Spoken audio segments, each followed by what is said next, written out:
Let the go live. Do a quick audio check. Vibe for a bit. Stream doesn't actually start for 7 minutes. We focus on the doers and Shut the hell up, advertisement. Anyway, if you care and you're watching the VOD or something, skip ahead 7 minutes because we start at 7:30. Let the go live. Do a quick audio. Alright, audio sounds fine. We're letting people gather. We'll start at 7:30 sharp. 7:30 sharp.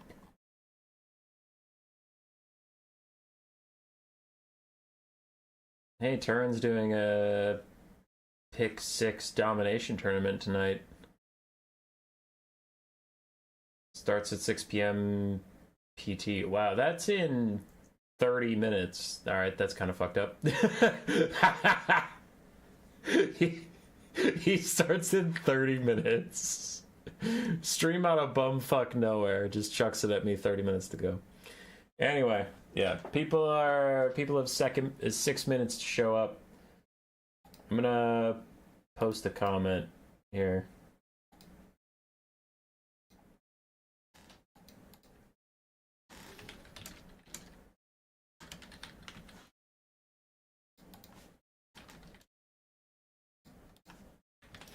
Boom. Alright, there's that. I'm gonna grab a beverage. Gather! Gather, you peons! Oy. I'm leaving. I ain't coming back! You can't make me!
I don't know.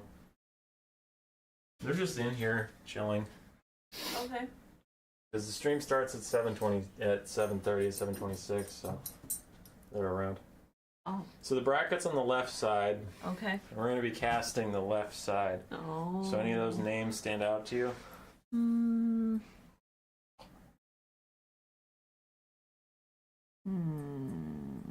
Coops is on there. Coops is on there. Olaf de Moose. Olaf de Moose. That's my vote. That's a good choice. He's a good choice. luck. Thanks. Bye, Grace. Hey, Olaf said hi, Grace. Hi. There's a delay, so he said that before you guessed him. Hi. Tell him I say hi. Okay, he heard you. Alright. I'm back. We have 3 minutes left until we start. Yeah, hey guys, how's it going?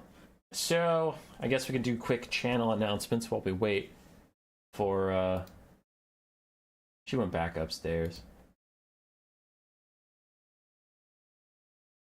I have many replays that I need to cast still. Okay.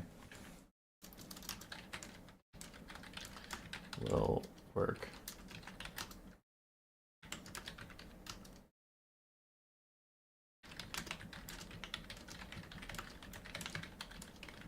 Anyway,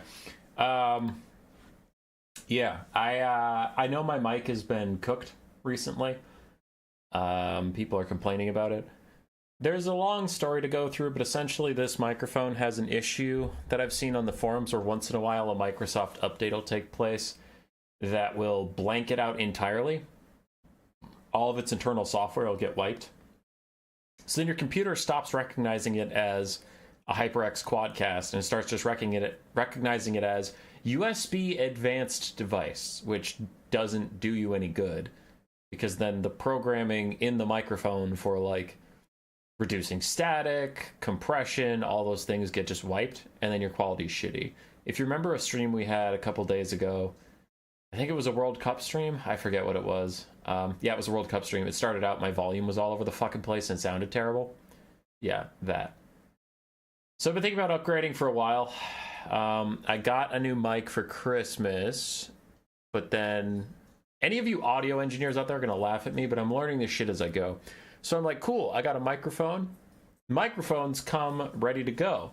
This one did not. It did not have a power cable. It didn't have a connection cable. It didn't have anything. Like, it's literally just the microphone. No way to turn it on included. So I was like, well, shit. Investigate how to turn it on. And I have to get an XLR cable, XLR to USB, so I can plug directly into my computer. I get that. Cool. Ready to start recording. Try it out. Screaming at it at point blank range, I could barely hear it in the recording. And I look online, and you have to get a preamp for this kind of microphone, apparently, because reasons. I'm like, okay, fine, I'll go get a fucking preamp. That's another couple $100. Whatever, fine, get the preamp. The preamp doesn't come with any fucking cables, so it's just a tiny little box with no way to connect it to anything. I'm like, for fuck's sake! So I have to order an XLR to XLR cable. And then I look online, I'm like, all right, is there anything else I have to worry about? And they're like, oh yeah, you can't just plug a preamp directly into a computer, it won't do anything. You have to also get an audio mixer. And I'm like, Jesus Christ! At some point, this is a pyramid scheme. So I talked to Terran, who's going to be streaming in 30 minutes. And I asked him what his setup is so that I knew what is or isn't a racket. And he does have an audio mixer and a preamp and a microphone. So it's like, okay, these are normal things that I just have to deal with. So, that should be arriving, because I have the preamp, I just don't have the audio mixer. The audio mixer should be here in 2 or 3 days. And then I'll do some playing around with it behind the scenes, and we'll have a nice new microphone. So, to start, press any key. Where's the any key? Yeah. And the other thing I'll mention before we get started here, as people are trickling in, then we'll be non-stop action until the faction war is up to a top 4.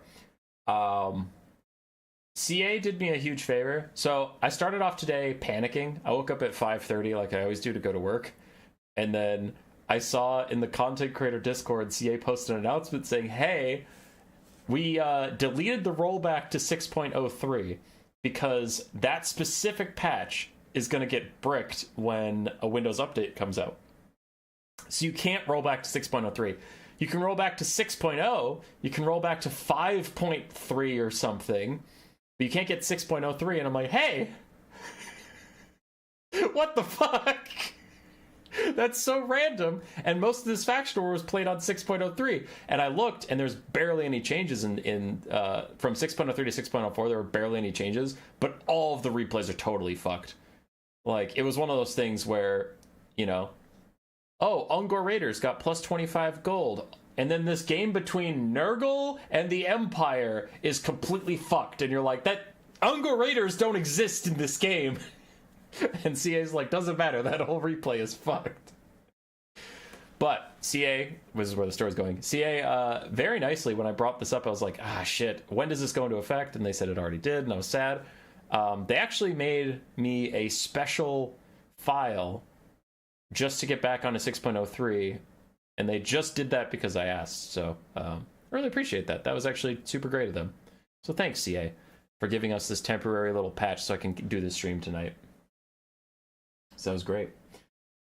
If you buy 3 preamps, you can sell the other 2 to your friends for more money. You can sell them to their friends and then infinite money. That is a pyramid scheme. But enough about pyramid schemes. We have a sideways pyramid to construct as a group, and that is called the Faction War Bracket. When Grand Cathay Guide.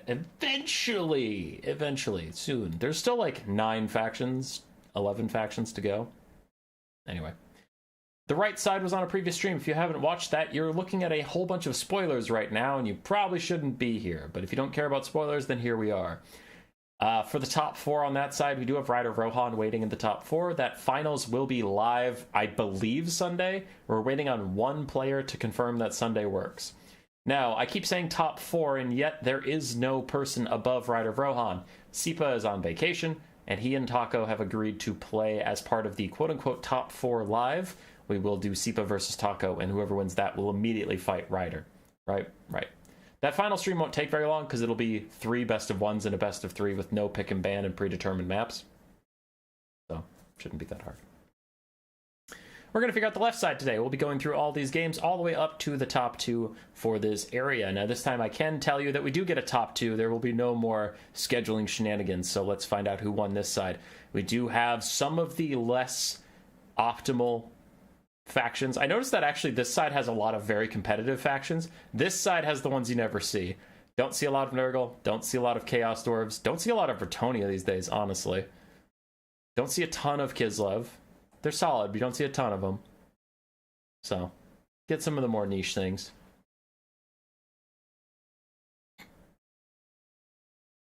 Yeah. So let's start off. Let's zoom in so this is a little more visible. Fit onto screen, scroll slightly right, and we'll find Umai's and Nurgle's PA. Wake up.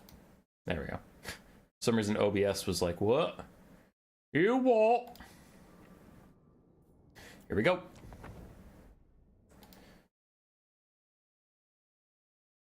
Umai's versus Nurgle's PA. Nurgle and Chaos Dwarves. Chaos Dwarves not going with their usual shtick of like an Iron Demon or a Skullcracker of some kind and 2 bulls in the sky or 3 bulls in the sky, something like that.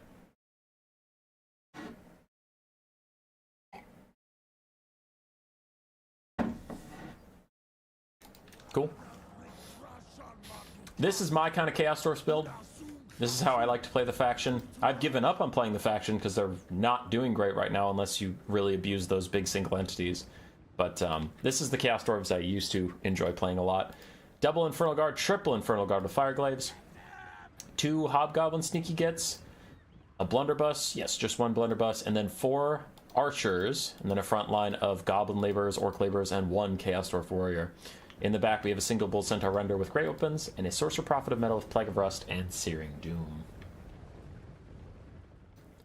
On the other side for Nurgle's PA, it is a very, very wide Nurgle infantry rush. We have 1 Chaos Chariot of Nurgle, and then Forsaken, Pestigors, Marauders, and Marauders with Great Weapons as far as the eye can see. Literally from white line to white line, there is a wave of Nurgle running straight at these Chaos Dwarves. And that's actually super problematic. This Chaos Dwarf front line can't hold for shit. Orc Laborers and Goblin Laborers will rout immediately, and then you have a couple Hobgoblins sprinkled in here and 1 Chaos Dwarf Warrior trying to hold. 4 Hobgoblin Archers, the Blunderbuss, the 3 Fireglaves will have to do a lot of work on infantry, and that's just not their forte. They're much better at bursting out large, expensive targets than grinding through infinite infantry. Can Nurgle rush? More like walk menacingly. Yeah. Other than that, we have double Exalted Hero on Chaos Steeds. Haven't seen this for a while, but it used to be quite popular for Nurgle to take these guys. High stats, armor piercing, poison, high leadership, just good little duelists on their horses. Then we have the Chaos Sorcerer Lord of Nurgle on his Rot mount to give him extra armor piercing. And he brought just Rancid Visitations, which I like a lot. If you're expecting a Bull Lord up in the sky, Rancid Visitations is great at killing that single entity. But also they have the Chalice of Blood and Darkness, which if you spam spells on them, they'll heal a bunch, but if you just use a really expensive spell once or twice, you won't heal them that much, so it's pretty clever. Good spell selection there from Nurgle's PA. The Chariots are going to get picked off by the Infernal Guard. Infernal Guard actually have a pretty easy target selection this game, that they can easily just shoot at the only large target, and then kite infantry from there. They're not focusing down those Chariots, though, and that might be a bit of a mistake. They're shooting the Forsaken, which is going pretty well, but now the Chariots do get a free charge. Thankfully, these are non-armor-piercing chariots, and the Infernal Guard are hybrid halberds with high armor, so they'll be fine till the Bull Centaur renders save them. Frontline fight is engaged, and it's already going very poorly for the Chaos Dwarves. You can see the Hobgoblin Archers beset by Marauders this early on. Bounce power early favors the Chaos Dwarves. As you know, their superior range gets a lot of damage out, but as the melee grind gets going, you will see Nurgle claw some of that back, ideally. Though they're getting caught up on this cheap frontline for a lot longer than I thought. Like, look, this unit is already routing, but still a lot of units are just caught on their bodies, which is problematic. Nurgle's falling behind in the balance of power. In comes the first Rance of Visitation's Overcast. This is a foot Sorcerer Prophet, so he is very squishy to this type of activity. He's going to fall below half HP from one Overcast. It'll counter with Little Searing Doom, kill off some Pestigore, some Forsaken. Bull Centaur Renders doing their best to cycle charge through and kill whatever they can, as Hobgoblin Archers just throw on guard mode to try and save the Chaos Dwarf Blunderbusses from Pestigores.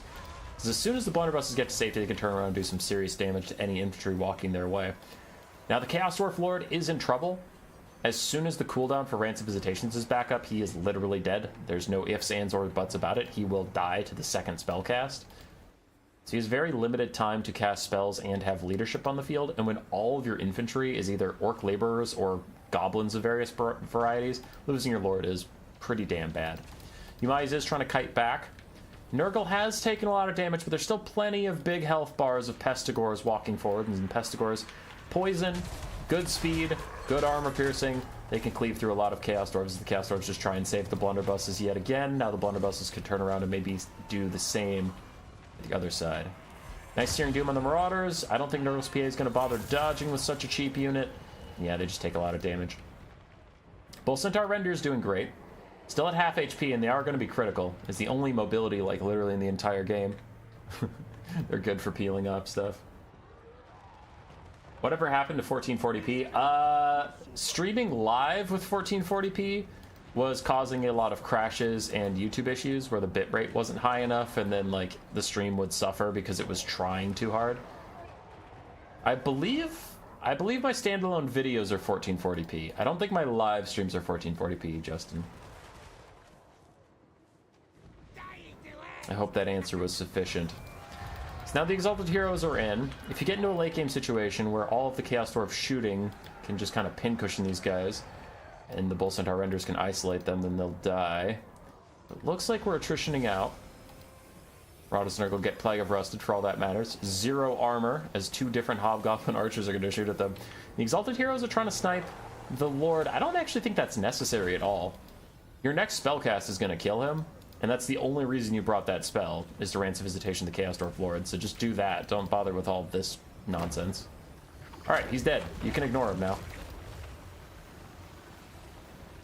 At some point, you're just wasting your Winds of Magic if you're going to kill him in melee anyway. Just let him die. There we go.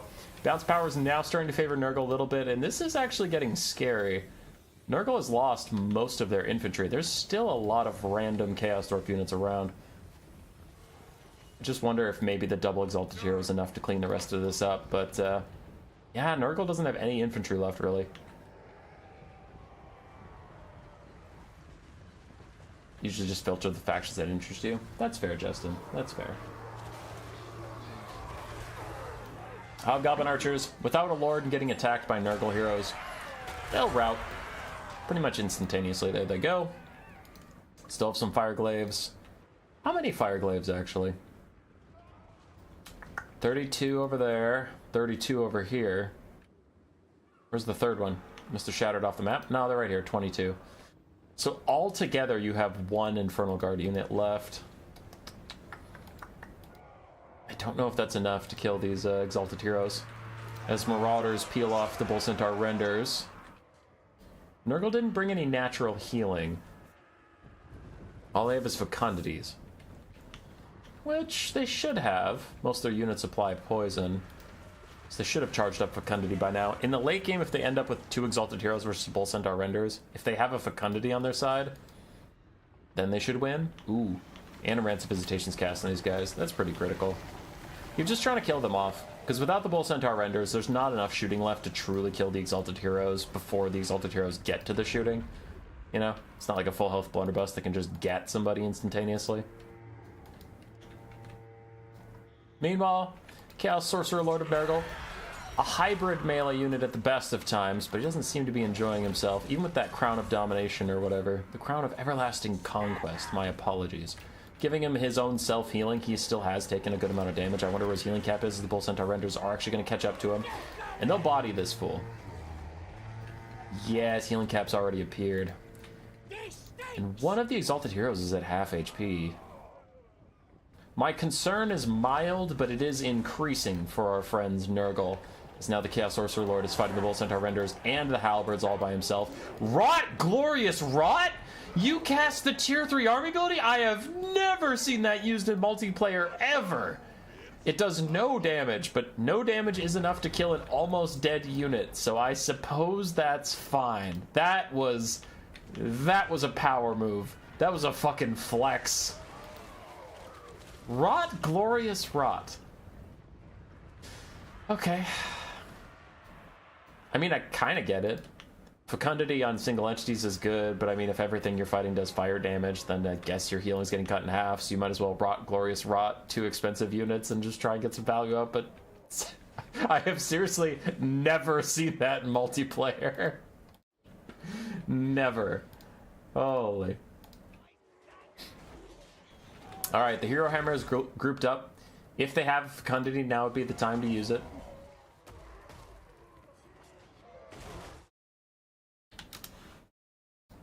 Alright, somebody was messaging me about something that was time sensitive, so I apologize for answering that message quickly.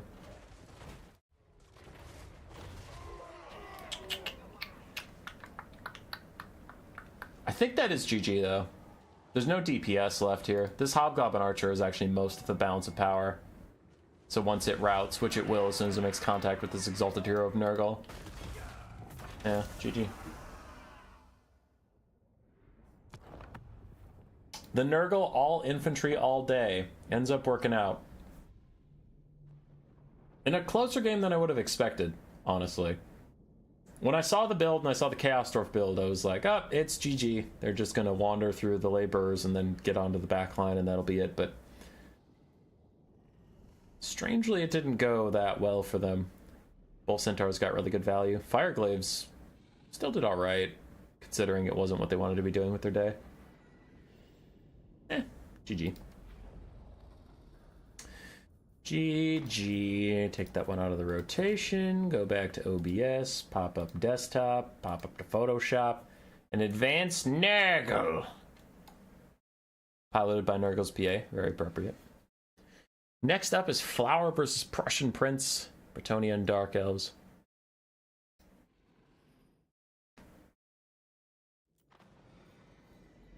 That's a fucking prophetess. Was it Blood Penguin? I think it was Blood Penguin that was saying that you should just take beast casters now on Bretonnia. You shouldn't even bother with healing. I don't think he said take a prophetess. You know, he probably meant like Lewin. That's wild. Okay, we'll see it. No archers, no Lewin. Okay. So when you take a Flock of Doomcaster, you just want to take as many cheap knights as possible, which makes me wonder what the fuck these are doing here. But roughly, I understand what he's going for. If you're not going to take healing, then don't take anything that's worth healing. Just take 4 Knights of the Realm, 3 Questing Knights, apparently a Royal Hippogriff Knight, which you normally want regrowth for. That confuses me. Other than that, Peasant Mobs and Spearmen at Arms to just muck up the front line, occupy the Dread Spears while you cycle charge elsewhere. For caster, we have Arcane Conduit and Wildheart and the Channeling Staff, all to get as many Flock of Dooms as quickly as possible out. Interesting. On the other side for Flower, we have a Flock of Doom and Wiston's Wild Form caster on a Manticore.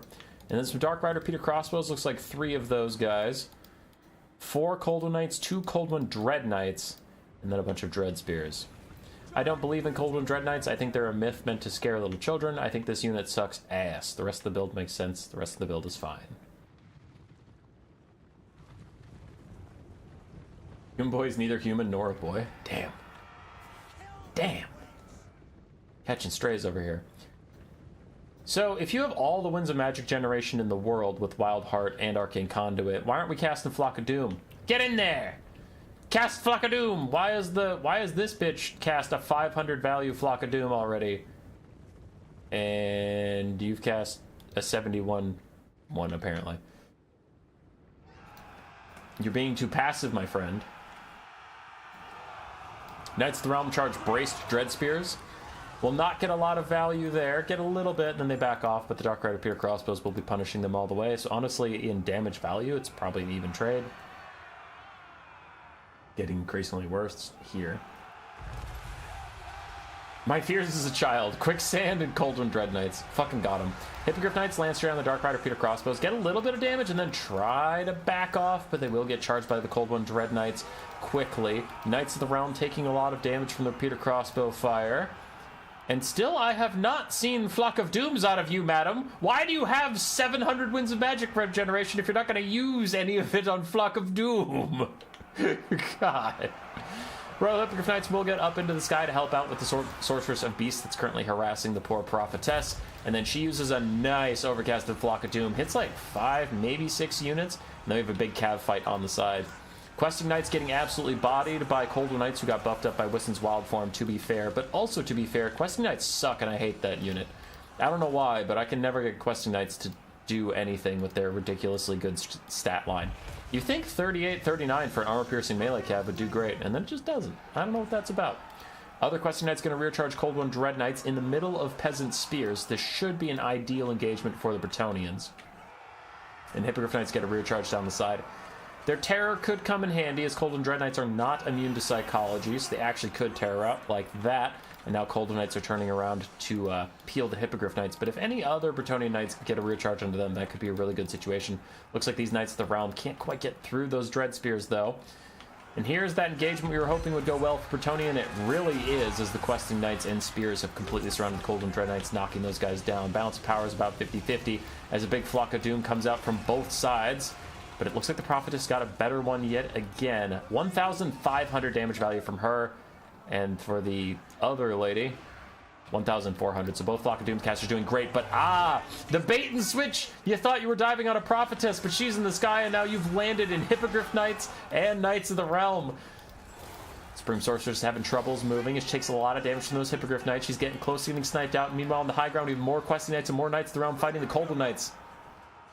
But this matchup used to be Dark Elf favored. Now it is more, this matchup used to be Bretonnia favored. Now it is much more even because Coldwind Knights got so many fucking buffs. They are machines now, and Bretonnia is learning that the hard way. Still, all three Peter Crossbow Cav are very healthy and firing away. As the Lord Snipe keeps progressing, somehow the Supreme Sorceress of Beast is still moving around as the Prophetess takes a nasty overcast from her own Flock of Doom.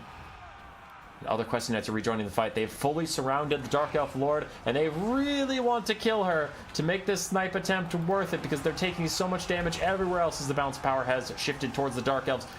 The Sorceress finally routs. She's down to below 300 HP, down to 100. It looks like she will die, so that'll be a nice leadership spike against the Dark Elves. Once Murderous Prowess and Murderous Mastery wear off, their leadership will be struggling. But how long can the Bretonnians even hold on? They are down to the last dregs of strength. Every health bar I see for the Bretonnians is blinking and super low. Except for these two Spearmen at Arms, but who gives a shit about them? Dark Elves mostly relying on their repeater crossbow cav at this point, and a couple of healthy Dread Spears, though Flock of Dooms will take care of all of that given time.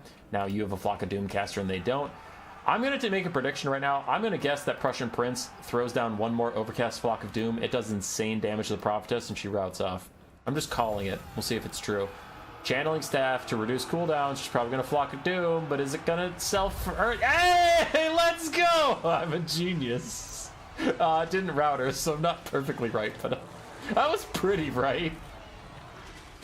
All right. Nice Flock of Doom down as the Hippogriff Knights continue to grind through these guys. They'll tear right off the Dread Spears. All of a sudden, a lot of Dark Elves are routing, but we still have these nasty 3 repeater crossbows that just can't be dealt with yet. Knights of the Realm charge them, but they're down to 11 models. Don't have a lot of DPS in them, and that one nasty volley from the Dark Rider Peter crossbows looks like it will peel those guys away. Bretonnia doesn't have the cavalry left to chase down these repeater crossbows. Or do they? Hippogriff Knights being tasked to chase down some Coldwind Dread Knights. Other Cold Knights have rallied in the distance, though, like I said, their murderous prowess is gone. Murderous mastery, whatever the fuck it is. Murderous prowess, so they should be easily picked off by Hippogriff Knights who can get the charge. And it looks like Prussian Prince is going to take some time chasing off things and recharging Flock of Doom while letting the repeater crossbows shoot at some tattered remnants of Knights of the Realm and questing knights and maybe some peasants. So he is trying to just pick off things and save up his Winds of Magic. I do think he needs to be a lot more aggressive about casting Flock of Doom. Maybe just undercast it from this point on. I doubt he's lacking the Winds of Magic for Flock of Doom at this point, so I kind of want his caster to stick around here and just dodge repeater crossbow shots if they bother to shoot at her, and just Flock of Doom, Flock of Doom, Flock of Doom, Flock of Doom.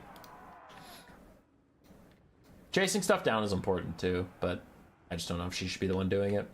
His questing knights finished off something. Do you need to come over and deal with these Coldland Knights again?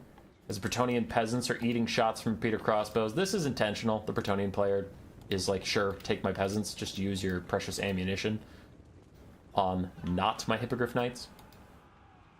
7 volleys over there, 5 here, 5 here, so they are running a bit low as they'll run down the peasants. Coldland Knights get routed by the Prophetess in the distance. You better not have used Flock of Doom on these Coldland Knights that were already dead. Should have just brought over the Royal Hippogriff Knights. They'd get a free charge from the sky, and that would break the Coldland Knights. I really think the Flock of Dooms have to be saved for the last healthy Dread Spear, and then for all 3 of those Dark Rider Peter crossbows. Because even the Hippogriff Knights can't kill those crossbows at this point. They're just too low. Good surround and picking off of these wounded Dread Spears. I like that a lot. Bretonnia is maintaining a slight disadvantage on the balance of power, but they are maintaining it. I'm going to fast forward as both sides are just reconsolidating. You can see the Dark Elves are chasing off all the peasants they get their hands on. The Bretonnians are chasing out the Cold Knights and the Dread Spears. Right. So in come the Skirmish Cav. Aiming up into the sky. Good dodging here from Prussian Prince, though. Isn't about to take that damage for free. That's 6 volleys, 4 volleys, and 5 volleys for these repeater crossbows. So these ones are going to go chase Questing Knights. Since these Questing Knights are ground-based, they have a much harder time dodging. They can, but it's harder to dodge.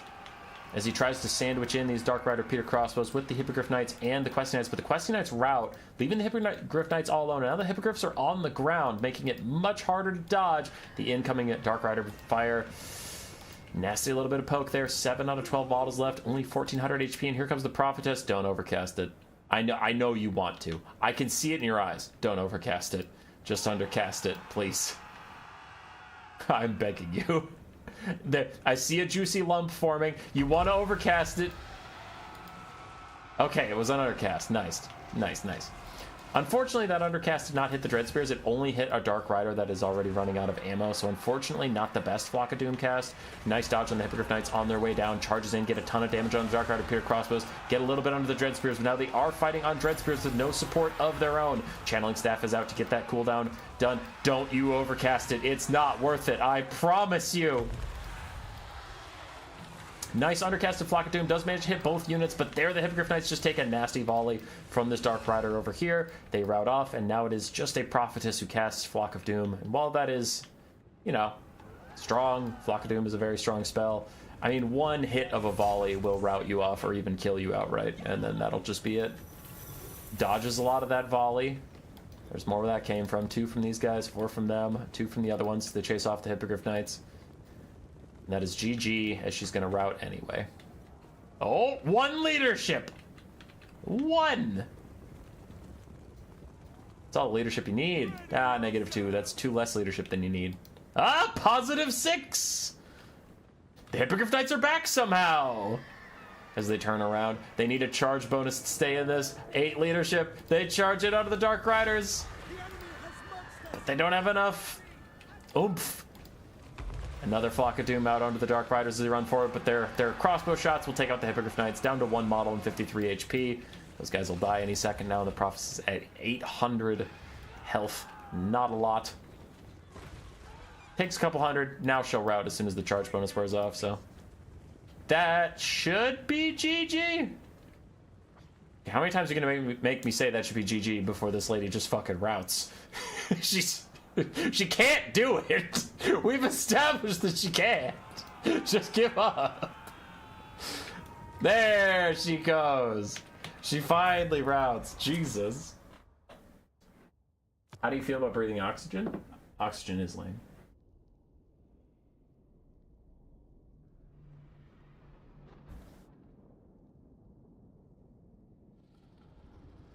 Okay. Checking in on chat. Chat's not saying anything important. I'm skipping you, chat. Get skipped. For Flower, his Lord did good. Good value for just Flock of Doom casting. Did get baited into a bad situation, then die, but got what he needed to get done. Dark Rapier Crossbows and the Cold Knights did very well. For Prussian Prince, his Flock of Doom caster carried a lot of weight. I'm going to call my shot before I see it. Questing Knights did not get a lot of value. Let's see. Knights of the Realm didn't get a lot, unfortunately for them. Questing Knights 300, 660, and 1200. So one of them paid for itself. And the Hippogriff Knights did alright. Yeah, Knights of the Realm have a tough time fighting all these spears and armor-piercing infantry and armor-piercing arrows, and armor-piercing calves, so. Damn.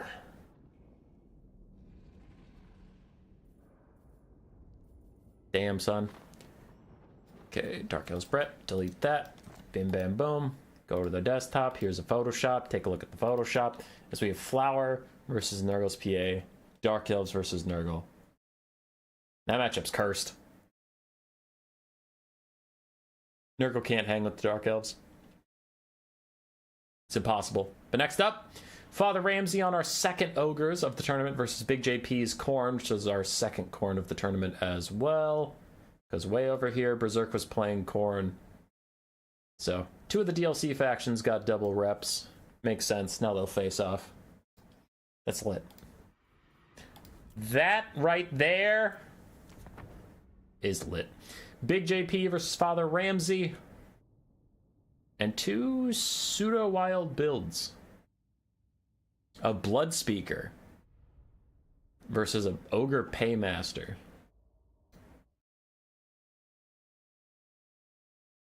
Could you pause for a few minutes so I can rewatch the first match? Oh yeah, dude. There you go.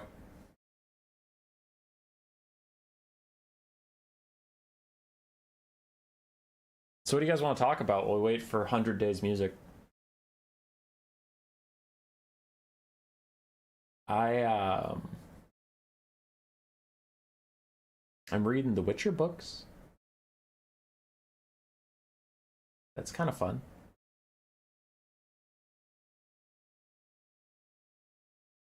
Alright, I got sick of waiting. We're moving on without him. Fuck that guy. Can you cover Beastmen again? What up, Hat Forget? Alrighty. Front line of Marauders and Forsaken, backed up by Blood Beasts and Minotaurs with great weapons, and then we have a Blood Speaker. Blood Speaker brought only his self-inflicting damage, heal for his allies. Can you pause while I go watch Turin? No! Never! On the other side for the Yoke Kingdoms, we have a Thunder Tusk, and then a bunch of Gnoblars, Piggyback Riders, Triple Maneater, all with great weapons, Blood Vultures in the sky, and then an Ogre Paymaster, who brought Cash Cascade and Gold Glorious Gold. And we have a Butcher of the Great Maw with just Troll Guts, but also his Maw Shard to make an Undercast Troll Guts as good as a real one. Necromancer with a 20 gifted subs. Thanks, friend. I still don't fully know the conversion rate on that, like how much it cost you, but I'm assuming 20 is a lot, so I appreciate your generosity that I don't deserve. Necromancer, you're a true hero. You donate a lot too. I hope you're good. I hope you're not overextending yourself on my behalf. Cash Cascade down on the Maneater's Great Weapons, giving them 64 melee attack. Oh, they are ripping through these Minotaurs and Forsaken next to the Thunder Tusk, and the Blood Vultures come in as well. Blood Vultures will get a bit of charge as nearby entities die. Yeah, I think it's just enemies, right? No, it's allies too, so all these Piggyback Riders and stuff dying is helping them as well. Balance of power is slightly Ogre favored, though Khorne has demolished the right flank. Already shattered. Oof. Shattered the Piggyback Riders and Gnoblars and the Maneater Great Weapons. The center and this left flank are less decided, as the Ogres seem to be doing well here. Seem to. Left flank, I don't know. All the Gnoblars are gone, so the Maneaters are going to start taking most of the damage, but you still have a Thunder Tusk and Maneaters versus pretty wounded Minotaurs and such. So I don't actually know who's going to come out on top on this side. Look at this pirate-looking guy. Bam! You stomp on those Forsaken pirate guy.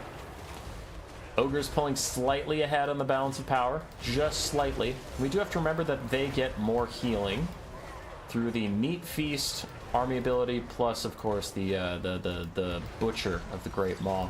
Looks like this Maneater might have already gotten a heal. Needs another one. That Maneater also needs a heal, so if you have heals, you need to start using them.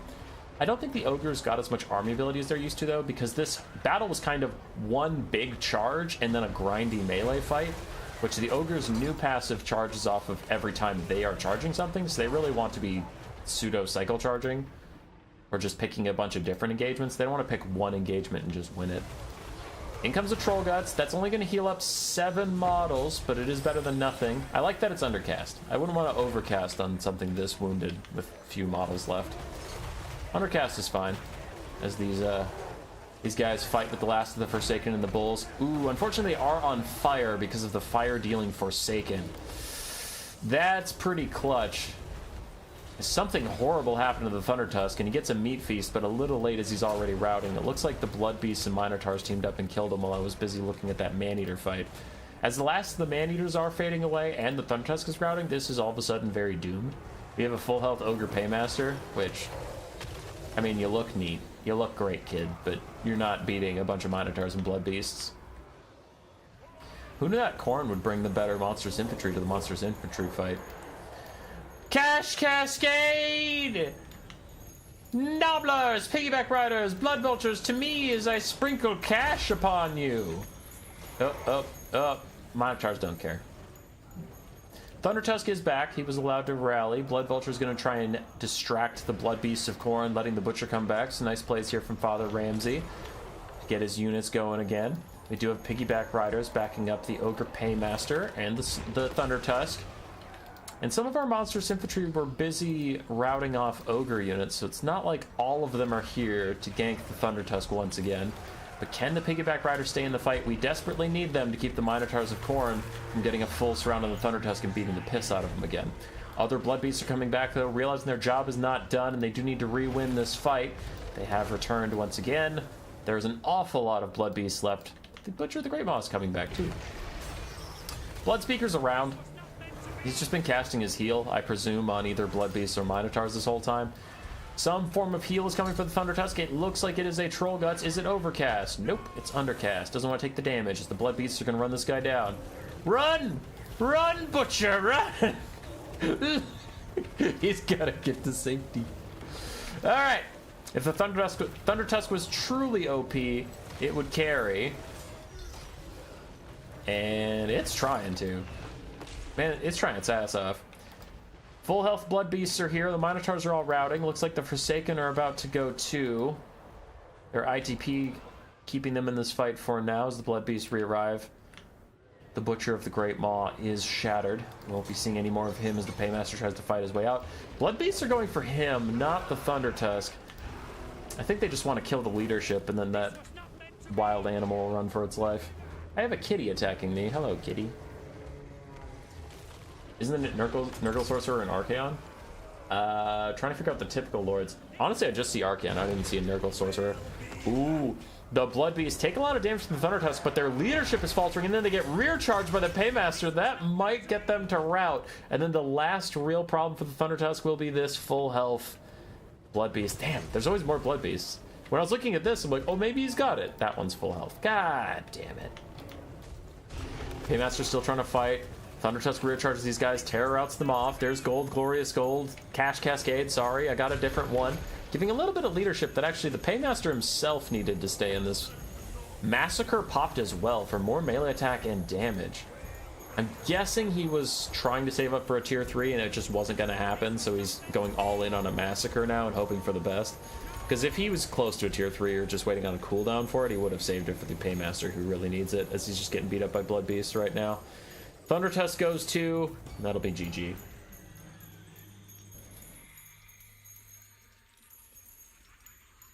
Yo, Wesley Bravo.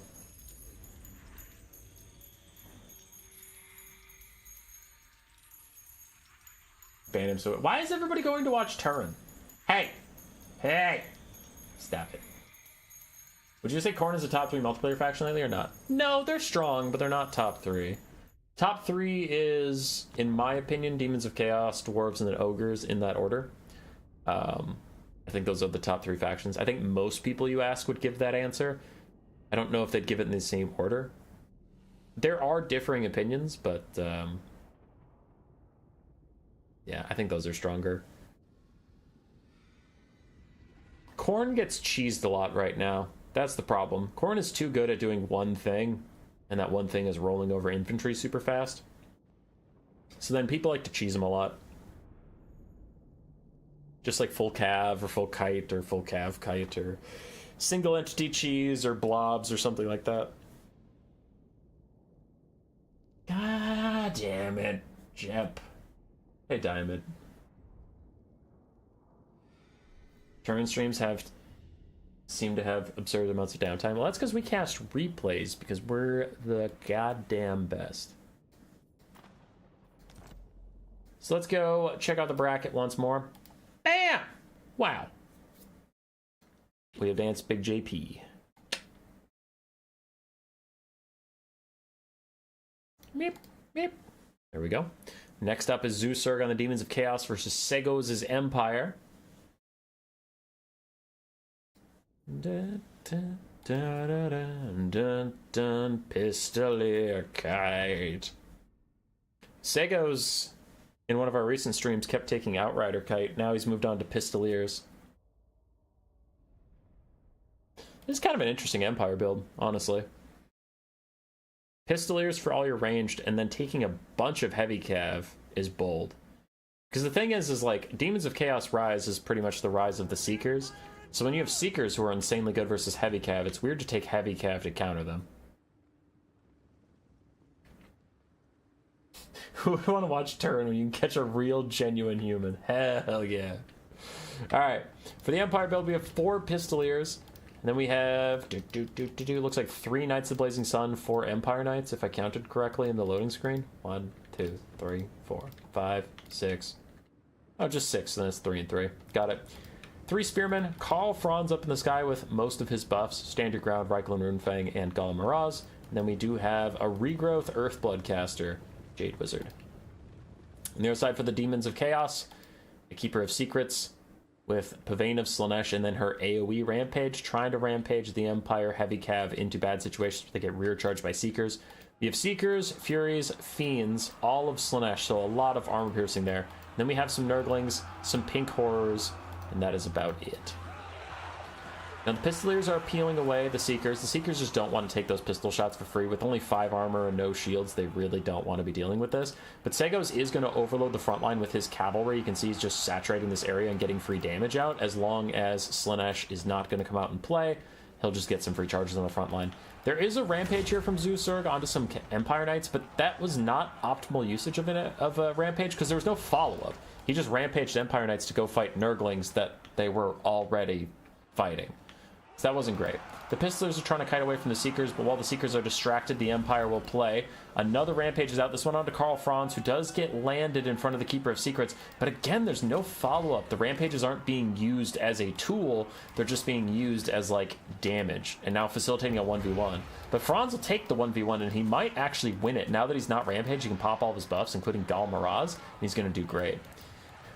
These Knights of Blazing Sun are taking a lot of damage as they get stuck fighting Fiends in the middle of demonic units, but a lot of the demonic infantry is getting taken out, and other Knights of Blazing Sun are rear-charging Seekers and Fiends in the distance. But I am interested in how this fight goes. The Keeper of Secrets can get slow healing, but he didn't bring that, so this Keeper of Secrets gets no healing whatsoever. Franz can back off, get a regrowth, and come back at a later time. So what else is going on? Another Rampage, actually, onto the Knights of Blazing Sun. No, a regrowth onto the Knights of Blazing Sun. No, a Rampage? No, a regrowth? It's a Rampage. Okay, I got confused.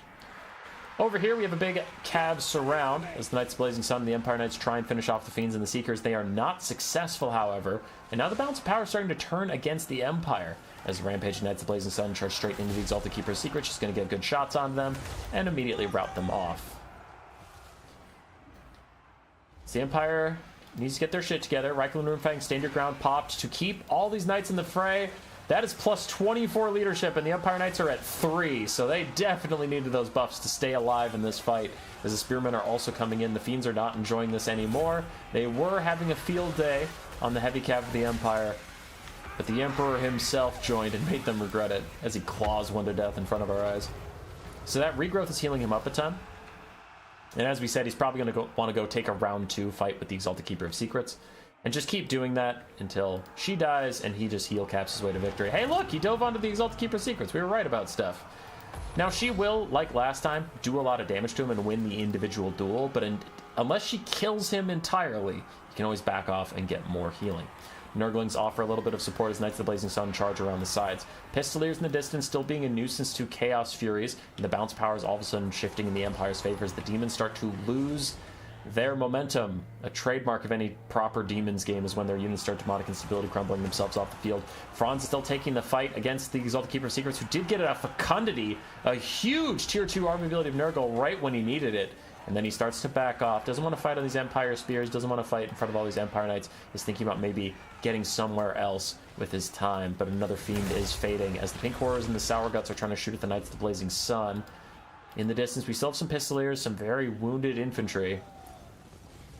Infantry, yes. Infantry on horseback, human boy. Pistoliers and very wounded cavalry. Chaos Furies of Slaanesh just about demonic instability crumbling.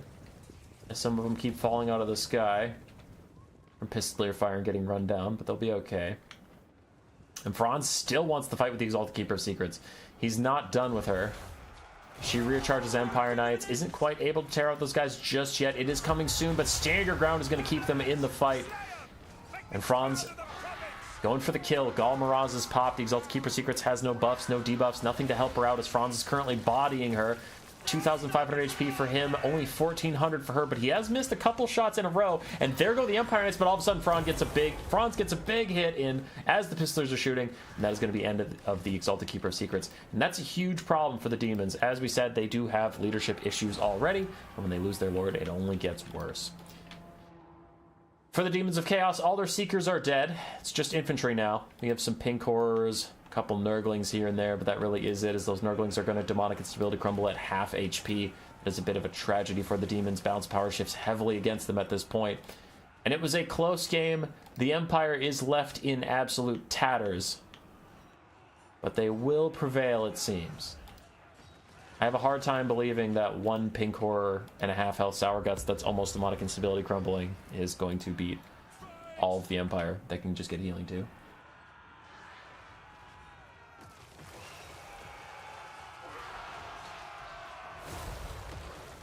Pink Turn is a better streamer, believe it or not. Straight to ban. That's a Parks and Rec reference I got.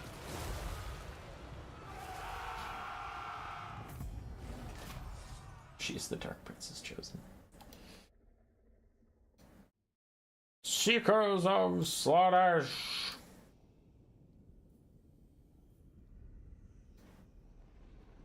GG to Segos. It was looking a little risky there in the mid game, but he brought it back. Healing up Franz and taking the second duel, knocking out Zeus's Lord. Zeus's Lord got 3,200 value though, nothing to scoff at. I will scoff at the Nurglings. I'll scoff all day at Nurglings. Seekers did alright. There was only 2 of them though. Fiends also did alright. Just needed more Seekers, unfortunately. That is the state of Demons of Chaos. You just need to Seeker spam. Do Knights of Blazing Sun do extra damage to demons? No, they just have fire damage and a high charge bonus. That's all.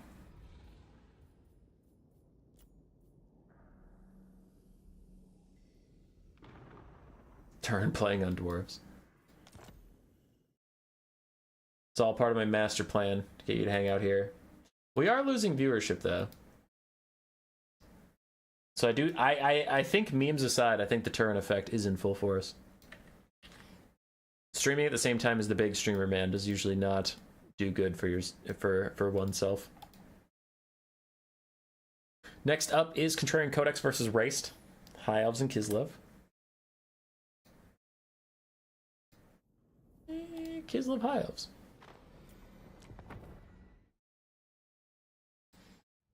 Contrarian Codex with a very teeny tiny small build. I'll get my mom to watch if it helps. Hell yeah. Thanks, Trogdor. Alright, Kislev only brought 400 models. We have Watchman in the Night, Triple Zargard, 2 Griffin Legions, an Ice Witch of Tempest with just Blizzard for a spell on her Frostworm mount. We have the Golden Knight Narska Lesia. She brought her Frozen Net Sword. And that's about it. And then a regular Frostworm and a Snow Leopard, so we have 2 Frostworms total. The other side for the High Elves, Archmage of Shadows with Pit of Shades and Melkoths. And then a triple War Lion, actually quadruple War Lion of Grace, a front line of Archers, a secondary line of Spears, and then Illyrian Reavers and the Fireborn. No healing for either side. Watchmen in the Night going to be the targets, and I think that is appropriate. They're the only infantry here that don't have silver shields, so might as well shoot at them. But the Golden Knight and the Ice Witch's Frostworm are about to charge through some archers, then they decide against it and run away from the War Lions. Understandable. Have a nice day. The Fireborn also thinking about getting involved. They will beat the Griffin Legion 1-on-1 combat. Griffin Legion have Glorious Charge, which makes them deadly in a lot of situations, but they don't have armor piercing, so Fireborn will win that trade. Golden Knight is nearby, but not able to help out just yet, as the Griffin Legion and the Fireborn are both teasing who's going to charge first. Speaking of teasing, the Watchmen in the Night could use some teasing right about now, because so far they've just been getting murdered by lions. They're like, please, my lord, mercy. Fireborn get a straight charge on the Ice Witch Tempest. On the far side, by the way, we do have a Frostworm and some Snow Leopards and stuff getting into hijinks. But I'll pay attention over here. As what is that? That is an overcasted blizzard right onto the Fireborn, who are frozen by the Golden Knight. They literally can't move because she's freezing them. Ah, the OP combinations. And the Fireborn are just gonna flat out die because of that bitch with her frozen sword. Okay, that's cool. Okay, we'll allow it. So without the Fireborn, there's no more armor-piercing cav to stop the Frostworms from doing whatever they want. Now, there are still a lot of War Lions around. Armor-piercing mass that can just stop you in place while archers and spears poke at you and whatnot. And the High Elf caster is nice and safe in the sky. Untouchable. And she lands as soon as I say it, but whatever. Melkoths plus her charge should be able to take out the Griffin Legion. The Watchmen of the Night are also going to fade away. We still have 3 Zargard, one of which is full HP. That's a little spoopy. And there goes the Ice Witch, slurping through archers that are pin-cushioning a different Griffin Legion. Can, what is that, Pit of Shades on Zargard? Got it. Can double Frostworm carry? That's an expensive thing to die. Cats off the bay. Yeah. Yeah. If you keep the string going for 8 hours, I'll turn to watch you. Yeah! Let's go. Sounds good. I'll do that just for you, buddy. Meanwhile, all the archers available turn and fire at the Ice Witch of Tempest. Super cool animations from that Frostworm. And its little snaky body makes it hard for a lot of archers to hit it, so it is rather tanky. What's going on over there? Is that another blizzard? Is that another blizzard? You're not allowed to do that. Zargard are going to be sacrificed to the great Kislev gods, but it is for a worthy cause, as Illyrian Reavers and an entire Spearman unit will die in the process. Snow Leopard summon is out from the Ice Witch as she really needs to get moving. She's been stuck in that spot for quite a while, and she does start moving now as the archers continue to shoot her. The Archmage did a little bit of cycle charging. We still have another full health Frostworm, full health Snow Leopard, and still some Zargard, still the Golden Knight. But this Kislev build seems to have issues killing infantry, as I feel like I've seen this Frostworm cycle charging a lot and just doing no damage to the infantry regardless. Some of the sickest animations in the game, but doesn't mean it's actually killing a lot of infantry at the moment. Archmage dives a Snow Leopard. Summon Snow Leopard is going to go for her. They can actually 2v1 that lady. They could do a lot of damage to her, but no, they're just going for the archers. That's probably smart. You know, if you get to a late game, that Eagles caster will be easy to take out with all your single entities. It's the archers that are your problem right now. Damn it, meow meow. Damn it, meow meow. Why would you let this happen? Ugh, can't believe you. Snow Leopard, go! Ram! Snow Leopard, don't leave me. In about 6 to 7 seconds, I want to tell you a great secret. Snow Leopard, I oopsie poopsie, he died. Just as I was going to tell him my secret. Other Snow Leopard and the Golden Knight. Ooh, she has Urson's Claw. She's trying to freeze the Archmage in place. She can't quite do it. The Illyrian Reavers get frozen instead. She can't quite get through. 6 seconds left on the Freezy Sword. She's trying to get to the Archmage of Shadows. She's trying to get her, but she can't. And the Freezy Sword is going to wear off, so there will be no freezing for you, Golden Knight. You can't quite stop the Archmage from getting back in the skies. The archers continue to shoot at the Ice Witch of Tempest with another nice Blizzard to take out more Spearmen. We still have a full health Froststorm, but it does look like the Ice Witch is about to die.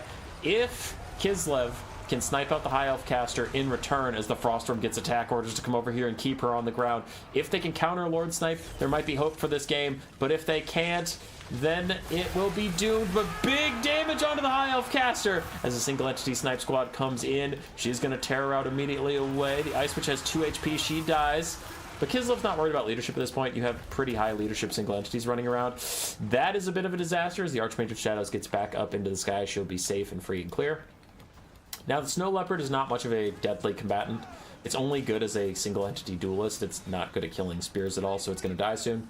Golden Knight won't be that great at clearing out single entities, so can this last Frostworm truly do it? I don't know, but he's trying. He's trying his ass off. Oh, so! Alright, I don't want to cast anymore, so I'm just gonna do this. Da da da da da da da da da da da da da da da.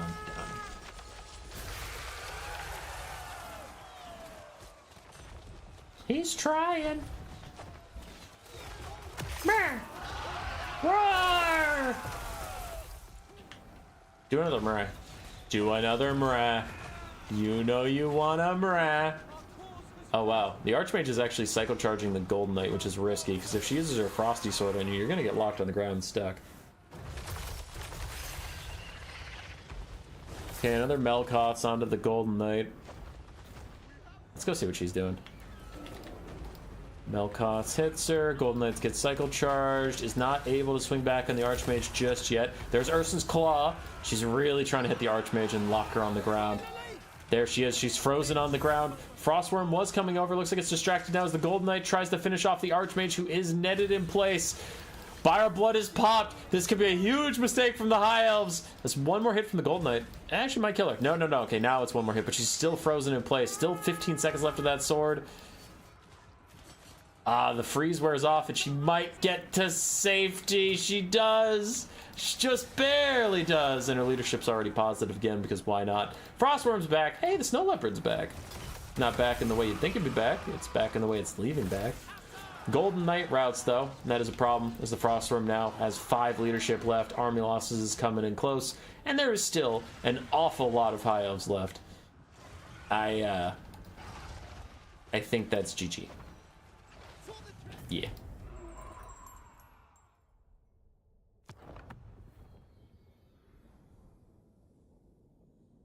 Cool. It was a neat Kislev build. It almost worked.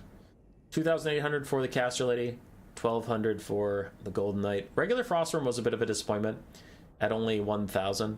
It causes some disruption and whatever, but I think there's a reason you only tend to see them as mounts. They're tanky mounts and they cause a lot of disruption, but standalone units, rather underwhelming. For Raced, patient play. His Shadows caster got about 1,800 value. Archers all did very well.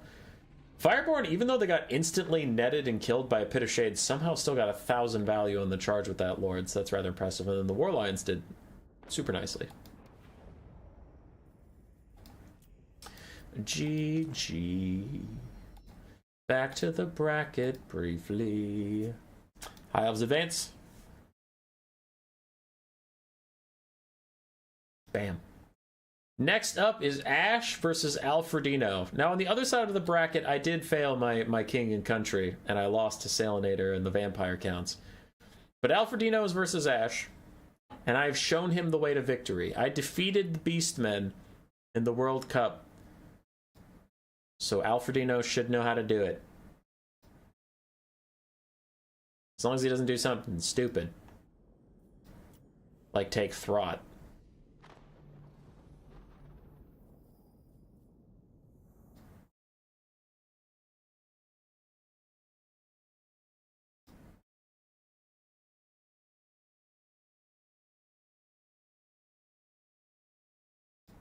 Okay, so next up is in-cars versus coops.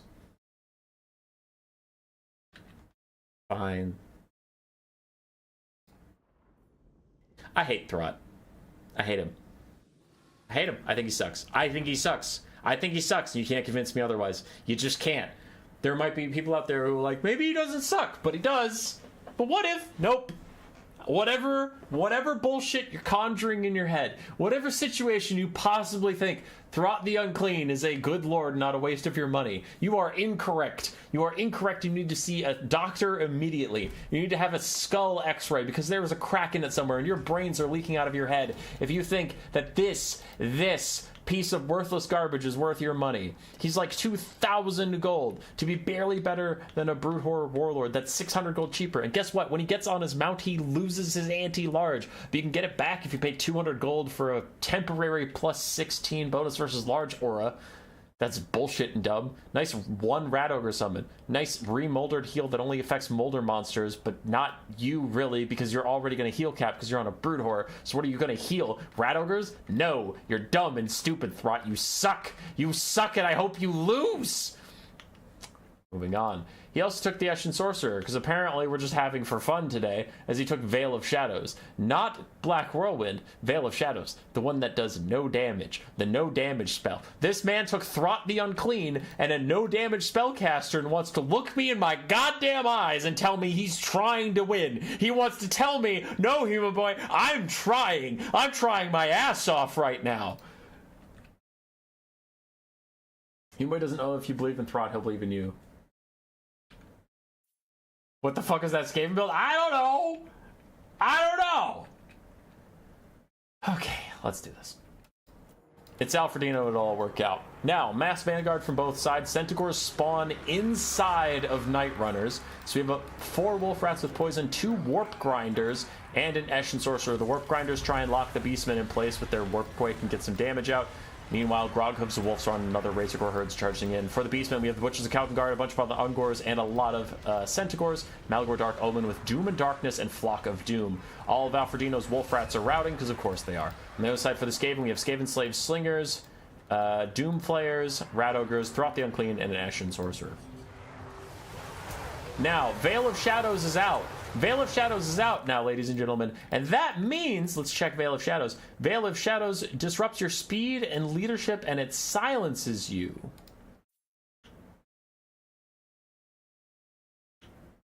What? Since when the fuck does it do that?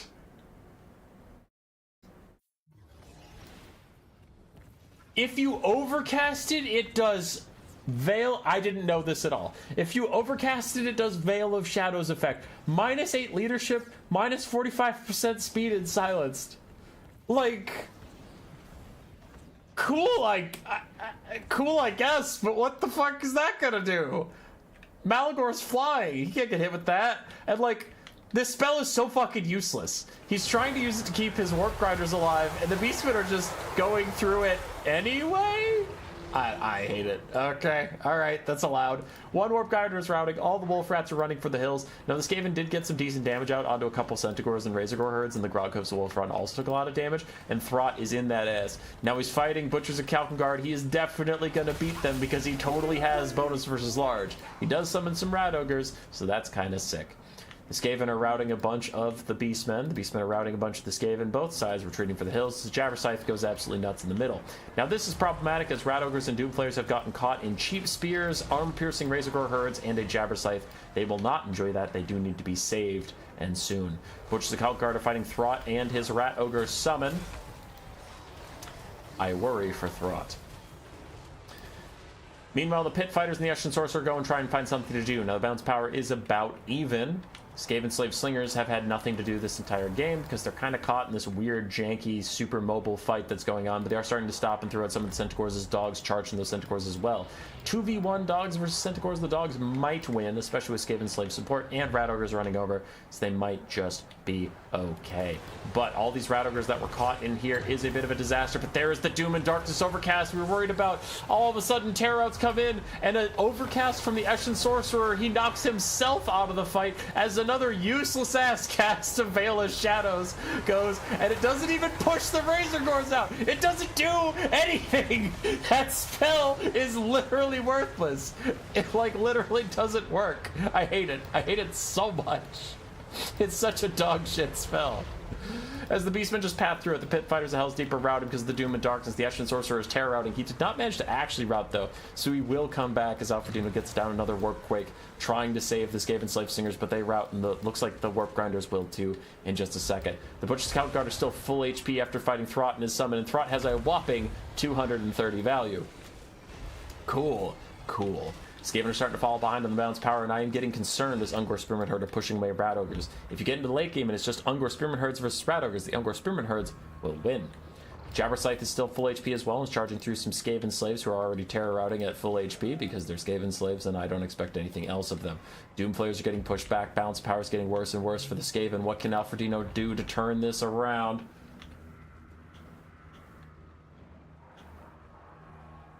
Gonna copy this from my piss off human boy builds. It's true. this is human boy, damn it. This isn't about fun. Is this a game to you? Apparently.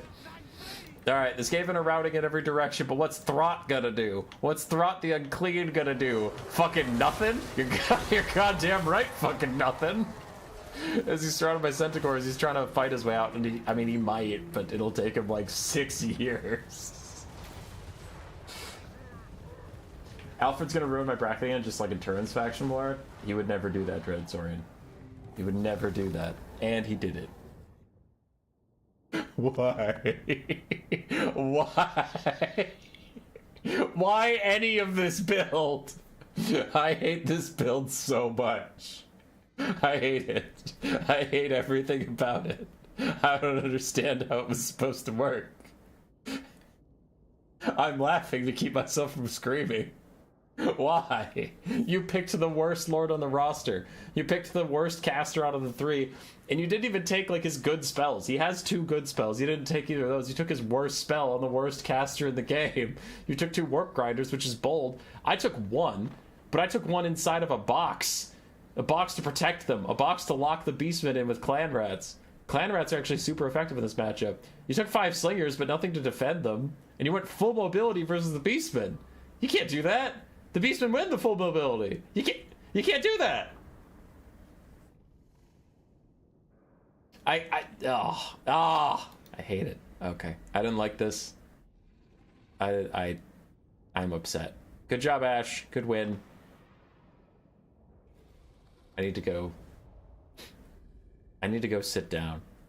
You know what's the... Okay, here's the fucked up part. You want to know some secrets? Alfredino messages me. And, okay, I'm playing this up a bit for comedic effect. My serious answer is I don't think that was the build. I think that was a little cooked, personally. But Alfredino's a very good player. I'm sure he had reasons for what he took. Memes aside. But I do like that he messaged me after the battle, and he's like, oh man, I just misplayed slightly. And he was explaining this misplay he did, and he was like, the build I took too much micro, and it was too hard to pilot, and I overestimated myself, like all this stuff. And he was really down on himself. I'm like, oh dude, I'm sure you tried your best. I hadn't seen that replay. I hadn't seen that build. Alfredino, I'm going to come out and say it. I don't think your micro was a problem. I think that build was way too cooked. I think if you won that game, you would be the best goddamn player alive. And you could just retire, because this game has nothing else for you if you can win that matchup with that build. That shit was cooked, dude. Oh my god. Love Alfredino. And hey, before you get mad at me for being a dick, I didn't do much better. I got knocked out round 1 too. So don't you worry. I take my knocks. Alright, next up we have Incars and Coops. Let's move on. I can't just sit and ruminate about Skaven all day.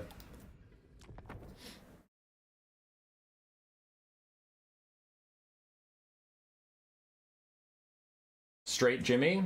I mean, that would be Chad. It's true.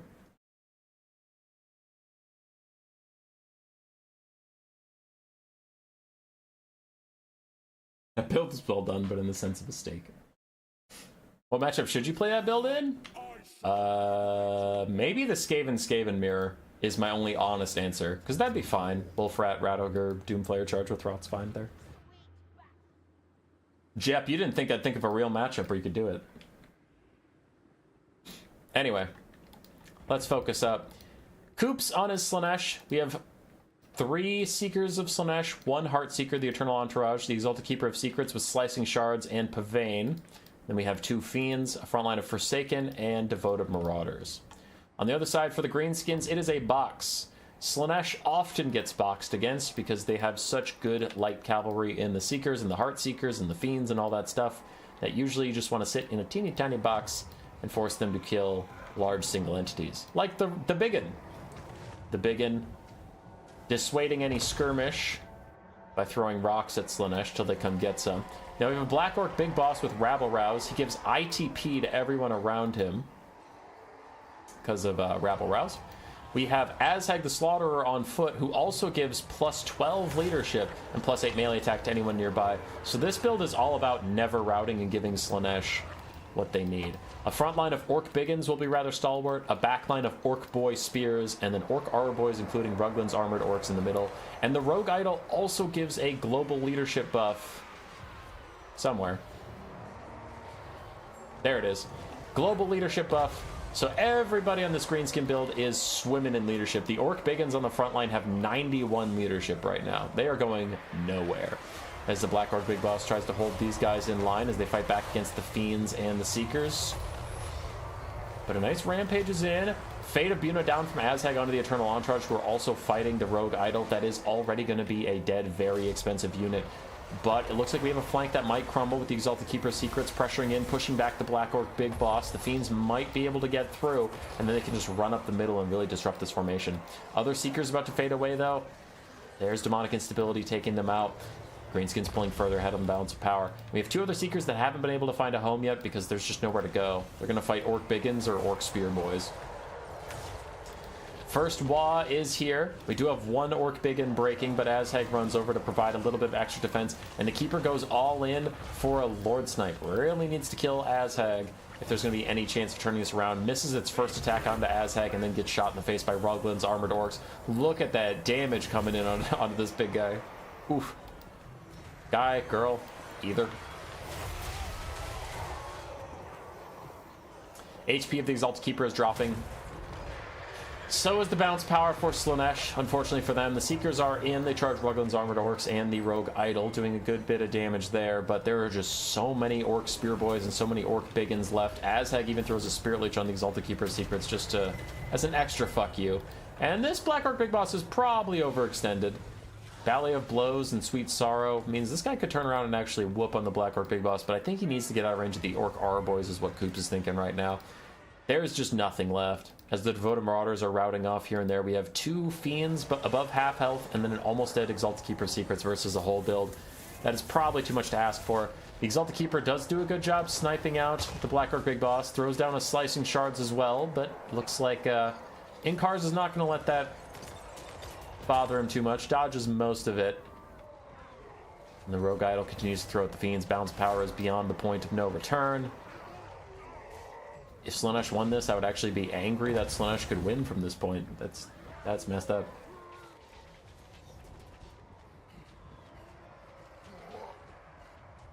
Skaven is secretly S tier, but every Skaven player is intentionally throwing out to get their faction nerfed. Ah, DeBest, he caught us.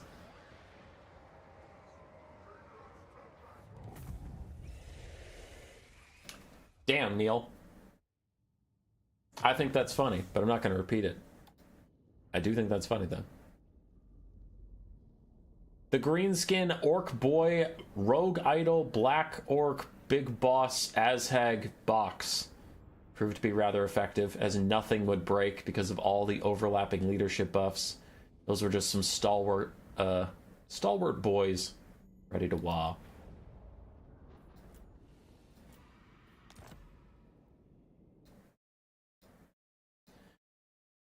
Okay, so that's Greenskins advancing. So far, on this side, the DLC is doing pretty well. In a DLC-DLC matchup, they advance, but in a DLC versus non-DLC, they also advance. The other side I don't think was as friendly to our DLC compatriots. Yeah, Berserk got knocked out. I guess Flying Taco's doing fine. And there were no Greenskins over there. Last game of round 1, Jeopardy on the Tomb Kings versus Olaf the Moose's Grand Cathay.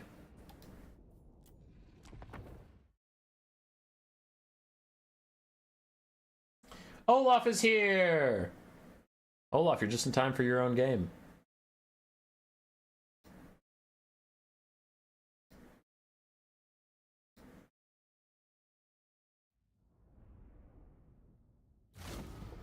Alright. Alright! We have Skeleton Horsemen, Nakar Horsemen as well for the Tomb Kings of Jeopardy. Front line of Melee Ushapti for some monstrous infantry, armor piercing, all that good stuff. Skeleton Warrior front line, and then Ushapti Great Bows, including the Chosen of the Gods. You have Cetra on his Kitty Cat for cycle charging through the enemy front line, with Protection and Curse Blades as his spells. The other side for Olaf, Onyx Croman and Jade Lancers on each flank. We have a Dragon-Blooded Shugen and Lord of Yin with Ancestral Warrior Summon and the Slow, Storm of Shadows. And then a front line of Jade Warrior Halberds. Halberds, interestingly enough. I guess they're to counter the Ushapti, which, good on you, because there are Ushapti here. 4 Peasant Archers, a Zhengdu War Drum trying to give everybody some extra stats, and more Peasant Long Spears. But I am worried because the Ushapti Greatbow regulars, not the spread shot ones, but the regulars can do quite a lot of damage to this War Drum. And it's quite expensive, so if it gets taken out quickly, that's going to be a problem. Peasant Archer is also getting shredded by the Chosen of the Gods, and Cetra is in as well. So what can Cathay get done? Because so far the start makes me a little suspicious. Onyx Croman dive onto Nakar Horsemen. With Ushapti's support, they should die, but it looks like it's going to take them a little while, as already the Yin caster is disrupting one Ushapti Great Bow, and she's probably going to throw an Ancestral Warrior Summon right at her own feet and try and kill those guys with those Ghost Halberds. Cetra gets Plague of Rusted, but he does throw Protection on himself for 40 more physical resistance. And these are just Peasant Archers, so they don't have that much damage regardless. You can see Cetra is weathering the storm just fine. Jade Lancers winning against Skeleton Horsemen and Ekar Horsemen. I think all of the Tomb King's Horsemen are bad. A lot of people disagree with me. I'll take the L. But right now, it doesn't look like they're doing very good, so ha! But also, I know Jade Lancers have armor, and they're not armor piercing, yada yada yada. Whatever. I'm right. Take that. Peasant Horsemen get shredded by the Chosen of the Gods. Get routed off, and the Ushapti Great Bows still holding on for now. As some Nekar Horsemen, Skeleton Horsemen are coming back to the back line, but still the Jade Lancers are like literally full HP. Cetra is rampaging through the back lines of the enemy, disrupting the Peasant Archers, making sure they can't fire too much. And Olaf's Peasant Archers are overextending a bit. They somehow ended up past their halberds at multiple points. The Zhengdu War Drum, low on leadership, not leadership, HP, but its leadership is unbreakable. That's why I had that word in my head. So until the Ushapti take it out, it is still applying that War Drum buff to anybody nearby able to hear it. That Ushapti is regular, so it's not the Ushapti summon even. And I'm kind of surprised no one has come back here to peel off the Yin Lord from these Ushapti Great Bows, but they're just going to let it happen. As Cetra gets attacked by the Yin Lord, and he is sitting on top of Jade Warrior Halberd, so he needs to move, and he needs to move immediately. Yeah, he starts pathing out of there. He wants nothing to do with this. Onyx Croman still getting peeled by Nekar Horsemen. Jade Lancers killing off Skeleton Horsemen as well. There comes the Ancestral Warrior Summon. The Ushapti have to be kiting a lot more. They keep ending up in melee combat with these Croman and whatnot, and it's not going well for them. The Croman start to take off, getting away from the Nekar Horsemen. For the most part, they get back into the sky. And these Ushapti need to run away, but it doesn't look like they're going to, as the Ancestral Warrior Summon is at their feet, applying that Frostbite and full armor-piercing damage. Looks like they will kill an entire Ushapti Great Bow, so an amazing summon here from the Yin caster. On the back line, the War Drum lives with 300 HP. Meanwhile, Ushapti are going to die fighting Jade Warrior Halberds. Jade Warrior Halberds also going to kill off last Skeleton Spearmen, so we do have a real problem for the Tomb Kings in that they're not going to be able to kill these Jade Warriors easily. Cetra doesn't exactly want to cycle charge through armored halberds that much, to be honest. And the Jade Lancers continue to mulch through as many cavalry as the Tomb Kings want to throw at them. Cetra's trying to get away. Storm of Shadow slows him by 52%, and the halberds are closing in on the Impenetrable.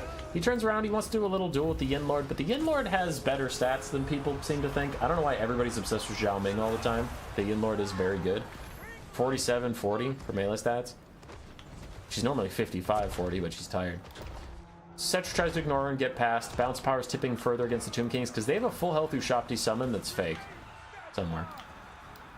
Somewhere? There it is. Once that fades away, this will look even worse for them. Running out of skeletons. Ooh, yeah, really running out of skeletons. That's like the last one, and it's about to fade away. Shop, do you have 25 seconds left? Jif's Incantation of Cursed Blades onto this Ushopti as Nekar Horsemen are trying to peel. But these unstoppable armored Jade Lancers are just being such a nuisance. The Two Kings can't clear them out. He didn't bring Usirian's Incantation of Vengeance, which I'm sure a lot of people are going to point out. That normally you would want Usirians to kill these guys. It's like Fate of Buna for a little bit cheaper. But he doesn't have it. So sucks to be you, I guess. Balance power goes further in Cathay's favor as those Ushabti we were discussing did eventually fade away. This Jade Lancer is still fighting with a regular Ushabti that is real. That is a real Ushabti. But the Great Bows are getting close to their crumbling point. And Cetra gets Storm of Shadows again as the Yincaster has just been rear charging him literally the entire game. And the Zhengdu War Drum still lives! The drum beats echo in the deep. Look at the crazy eyes on that dragon, by the way.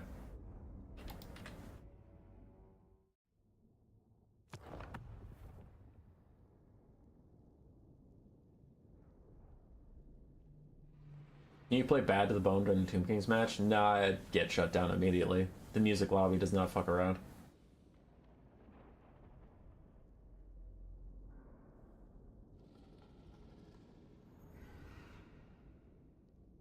Cat's underpowered, please buff. Oh, sure, dude. Oh, sure.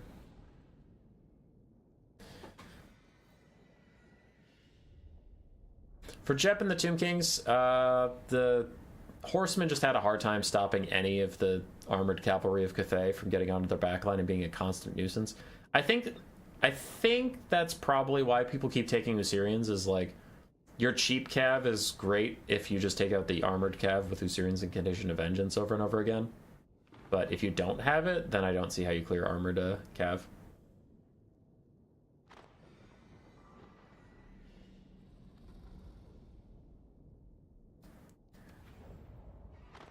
So that was all of round one. You can see my brilliant naming convention as I just label them with a bunch of 2s to stop anybody from knowing who is there. But here we go. Bam, bam. Into round 2. We'll start up at the top with Nurgle versus Dark Elves yet again. There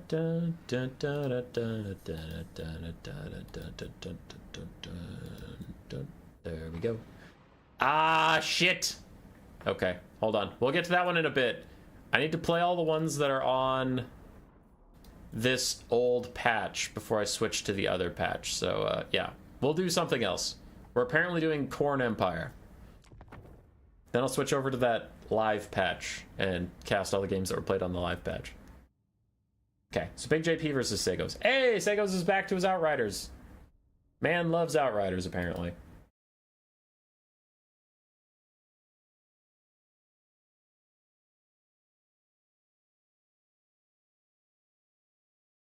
I don't think Cathay is bad. I think they're very mid. Alright, let's do this. For Khorne, Blood Beasts of Khorne, Minotaurs, Fleshhounds, Chaos Warhounds, and Marauders with Valkia the Bloody. Someone asked earlier if Khorne was a top-tier faction. No, and this is why. You often just get cheesed sort of like this, where the enemy just doesn't take any infantry for you to kill and mass kites you, and then you have to go full mobility to counterfight them. So Khorne is suffering from success at being like so good at killing infantry, no one brings infantry versus them anymore. So for the Empire, we have 4 Outriders. You have the Royal Order of Gryphites, Empire Knights, Pistoliers, more Empire Knights. We have a Master Engineer on his steam tank with reload, so we can give the Outriders even more ammunition. And then a Jade Wizard with Flesh to Stone and Regrowth.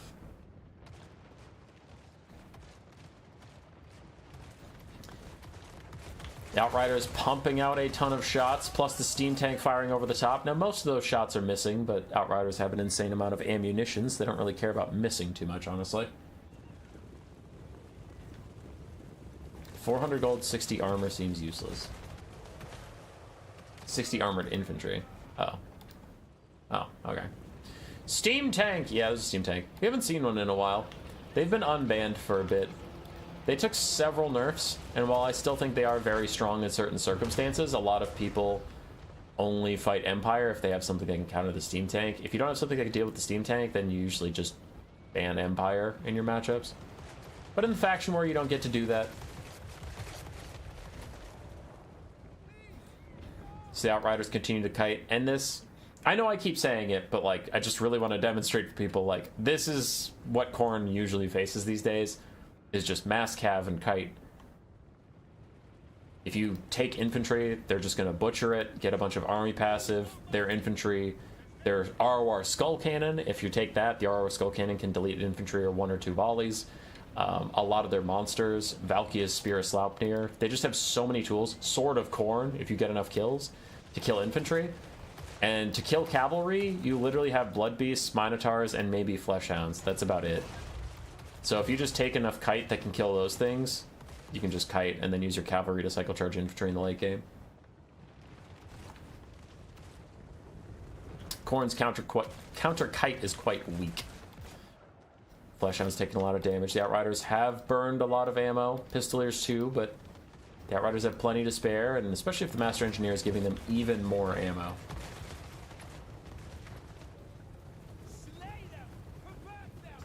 Khorne has Cav, Fast Flyers, and Fast Rampage. They're fine. I don't know. I don't think Scarbrand does particularly well versus Kite. He gets shot super easily. He gets shot super easily. Blood Beasts of Khorne finally catch the 3 spearmen that there are, and the Royal Altar of Griphites are going to countercharge them. Flesh to Stone Overcast on the Royal Altar of Griphites, giving them 60% physical resistance. That is so nice into these Blood Beasts, as the Master Engineer just steam tanks his way through, terror-outing some Marauders. He's going to rear charge the Blood Beasts, which probably will get them low enough on leadership to terror out too. The Royal Altar of Griphites also have terror, so they'll be fine, as a regrowth is coming down to keep them nice and healed up as well. Outriders still firing away. Now the curve of the hill is terrible for the Outriders right now, so they're having a very hard time actually hitting anything. They'll be okay. They have enough ammo to get the job done. Pistolier's running pretty low, but who cares about that, I guess, as Khorne is very far behind, only 4 minutes into this game. The healing on the Royal Altar of Griphites should take out the last Blood Beasts here soon, and we've seen Marauders, we've seen Blood Beasts, we've seen everybody just getting routed off, as this is a brutal shellacking of Khorne.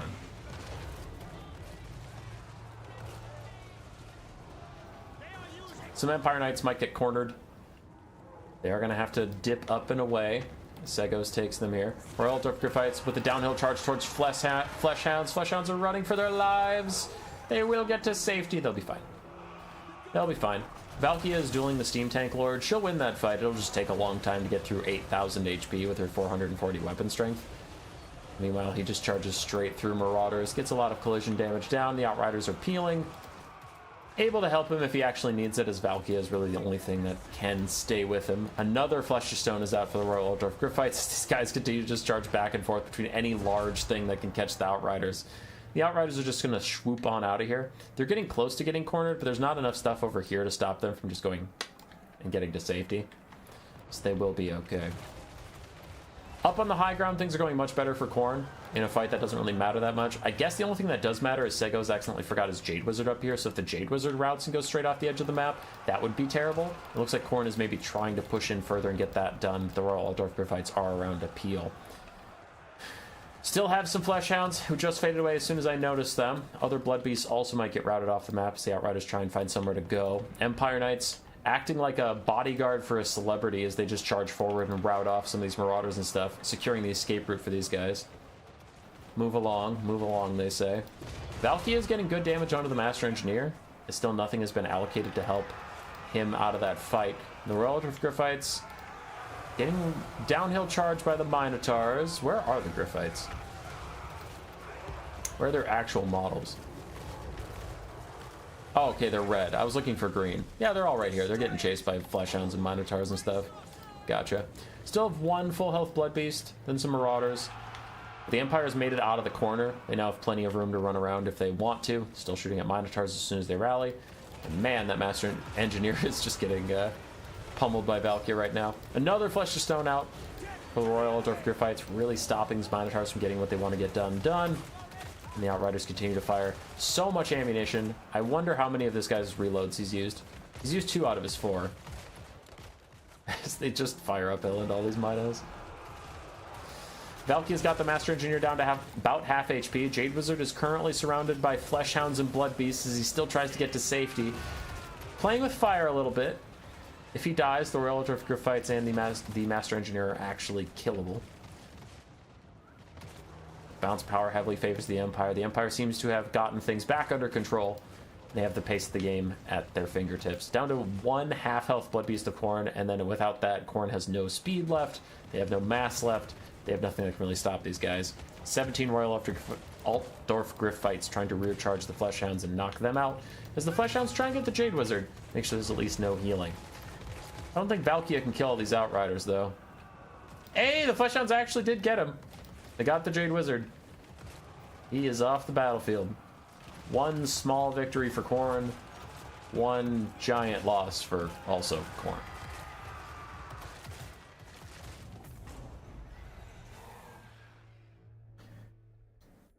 Imagine if Khorne had some kind of net ability or rampage spell. They have a rampage. It's unfortunately only attached to Scarbrand, and Scarbrand is expensive.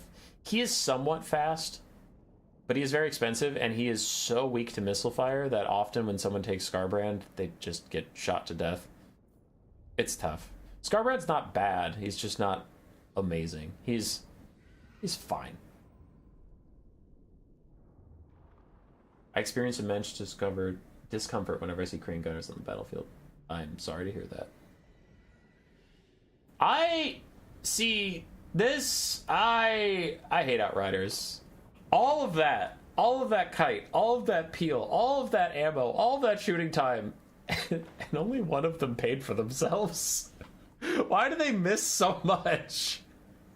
Why do they miss so goddamn much? The Pistoliers. The Pistoliers got more value. Fuck Outriders, they're so bad. Holy shit. They shot for so long. Oh my god. Why? Why are they so bad? Oh god, I hate Outriders. Grenade launchers are really good. Basic Outriders, not really good. They're bad.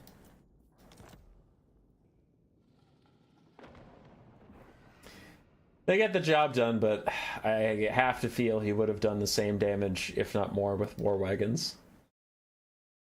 You don't know what Big JP could have done there? Honestly, not much. I know B-Master in the chat disagrees with me, and that's fine. Everyone can have their opinions. It's what keeps the game interesting. I think if people were objectively right, then this game would have been solved a long time ago, and people would just have one way to play, and that's the only way to play. But my opinion on it is that I really think that's how you have to play against Khorne. That's how you play against the RR Skull Cannon. That's how you play against everything. You just don't take infantry really at all. Because there's no reason to. You're never going to outtrade Khorne with your infantry for the same value. And it just feeds him so many kills for his passives. You just, fuck it. Just kite him. Kite him, take heavy cav. Run him around the map. He's pretty terrible at dealing with it. He technically can deal with it. I just don't think he's very good at it, but... Alright, this is the last replay, and then I have to switch to the live patch, which does not take long. It's just the only reason we're not going in order. We have Ash versus Raced.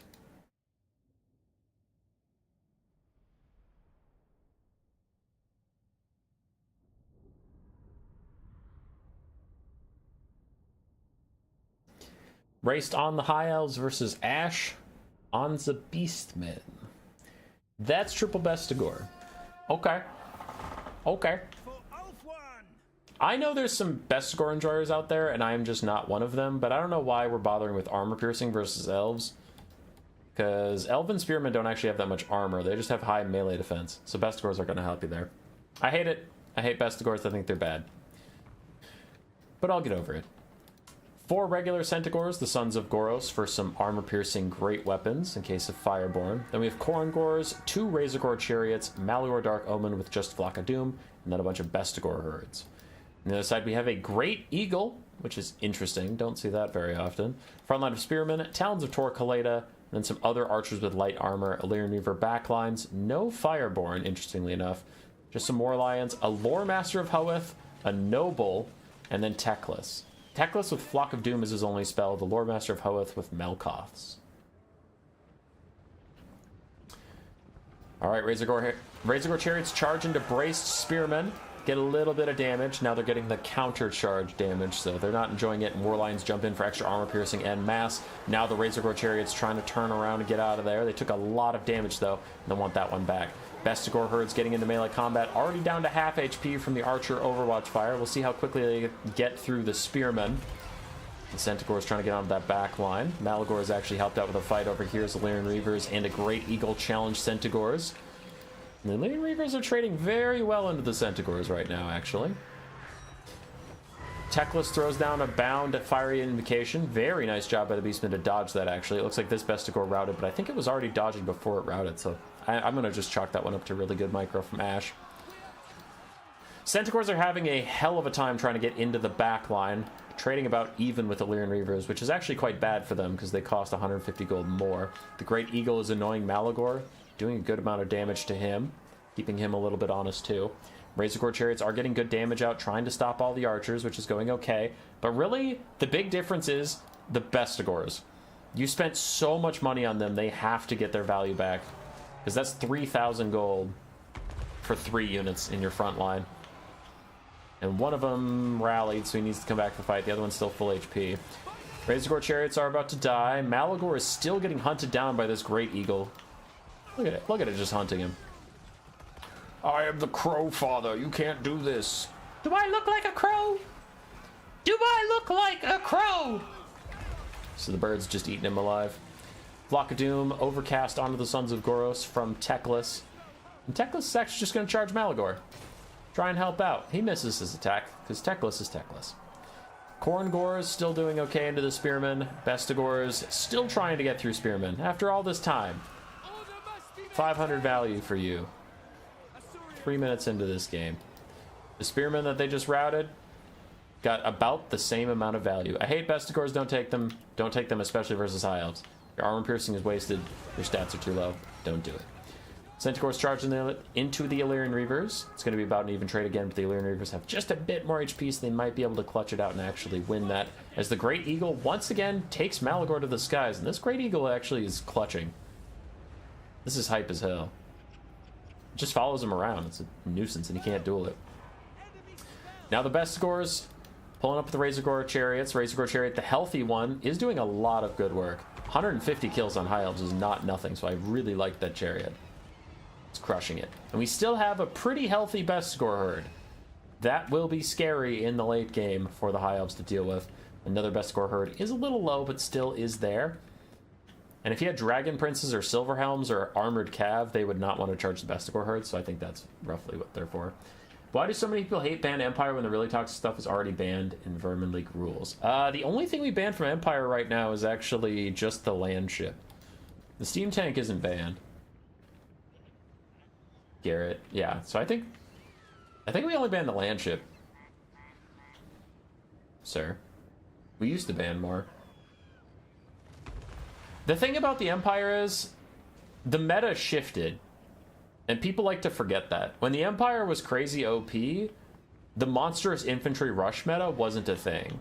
Now it's a thing. Like, the main factions that do the best are the ones that just bring the most mass and damage. Like, Minotaur Rush, Blood Beasts of Khorne, Trolls are still pretty good, Skinwolves are good, Seekers are good, Fleshhounds are good, Rot Knights are good, Fireborn, Demigryph Knights with Halberds, ROR. Like, Chariots are good, Cold One Knights are good, Cold One Riders for the Lizardmen got buffs, Cold One Dread Knights got buffs because the Cold One buffs. We're just in the mass meta, and the Empire doesn't love that. They can do okay, they're not a bad faction at all, they're definitely in the top half. But back when they were OP, it wasn't the mass meta, so the Empire was doing just fine. Like, their shooting was much more impactful, their cheap infantry was much more impactful.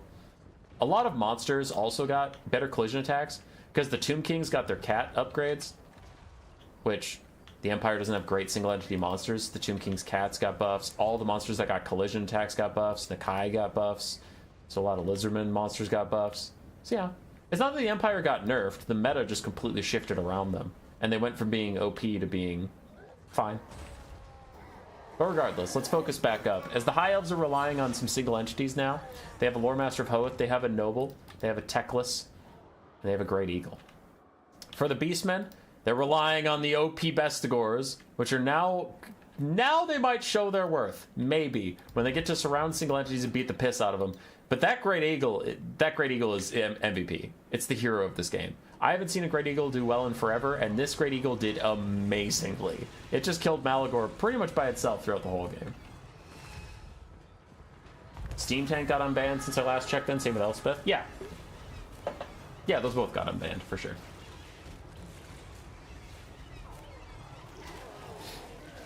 Alright.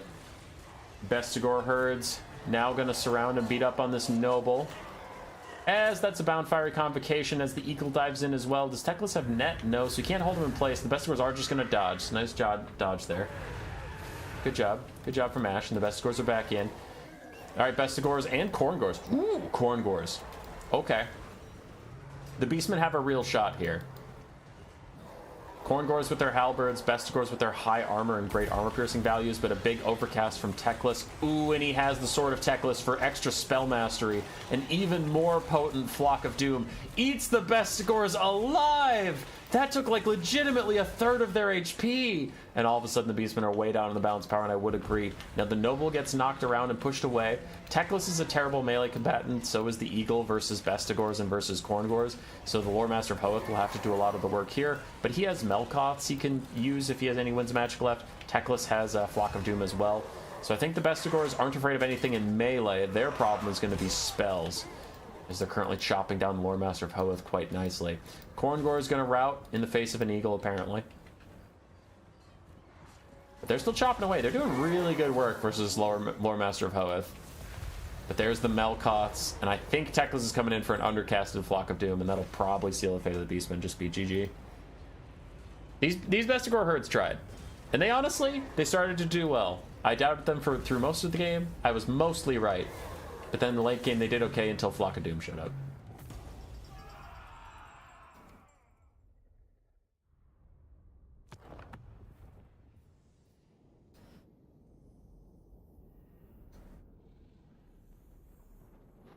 For Raced, his Lore Master of Hoeth got 1,000 value. Noble did fine. Teclis got almost 2,000 value. The Great Eagle, 1,500. That was such a cool tech piece to just chase Malagor down. That was awesome. The Bestigors, largely disappointed. One did well, but it's because it got to surround a Noble and a Lore Master of Hoeth in the late game. Centaurs struggled a bit. Razorwar Chariots did great. Sons of Goros did fine. GG. Malagor, you didn't realize he was that poor of a combatant? Oh yeah, no, his stats are not very good. He's just an amazing caster because he's so crazy fast. 110 speed, but he only has 45 melee defense. He has 15 armor and no shield. He's teeny tiny, so missiles can't often hit him. 110 speed and he's flying, so you can usually stay safe. He's nice and cheap, but yeah. The Eagle was a good tech piece, because if it actually gets onto him, it could just beat his ass. Okay, so that is it for that. I gotta go update to live, so I'll take you to the bracket 1 second. High Elves and Empire, 2 Order factions making it back here. Bam. And let's go Library, Warhammer 3. Properties, betas, no beta. Let me download the live patch real quick. It should be done in the blink of an eye.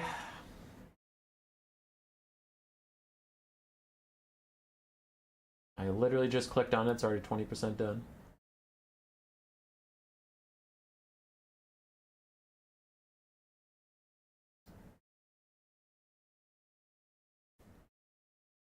Four games left for the night. We have Nurgle versus Dark Elves, Greenskins versus Grand Cathay, and whoever wins those versus Empire and High Elves. The update is just about done now. Let's boot it back up. Look at that handsome rat. You talking about Queek? Talking about my boy Queek just chilling in the middle?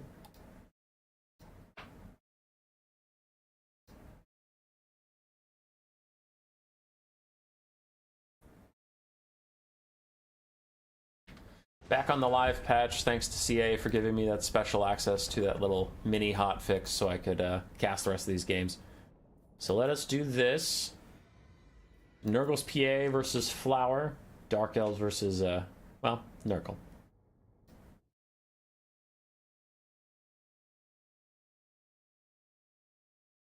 Mom said it'd my turn to stream Warhammer 3 multiplayer.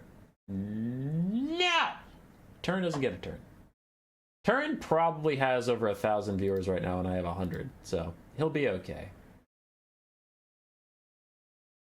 I'm gonna check now. Turn has 1.2k watching. Yeah, he'll be okay.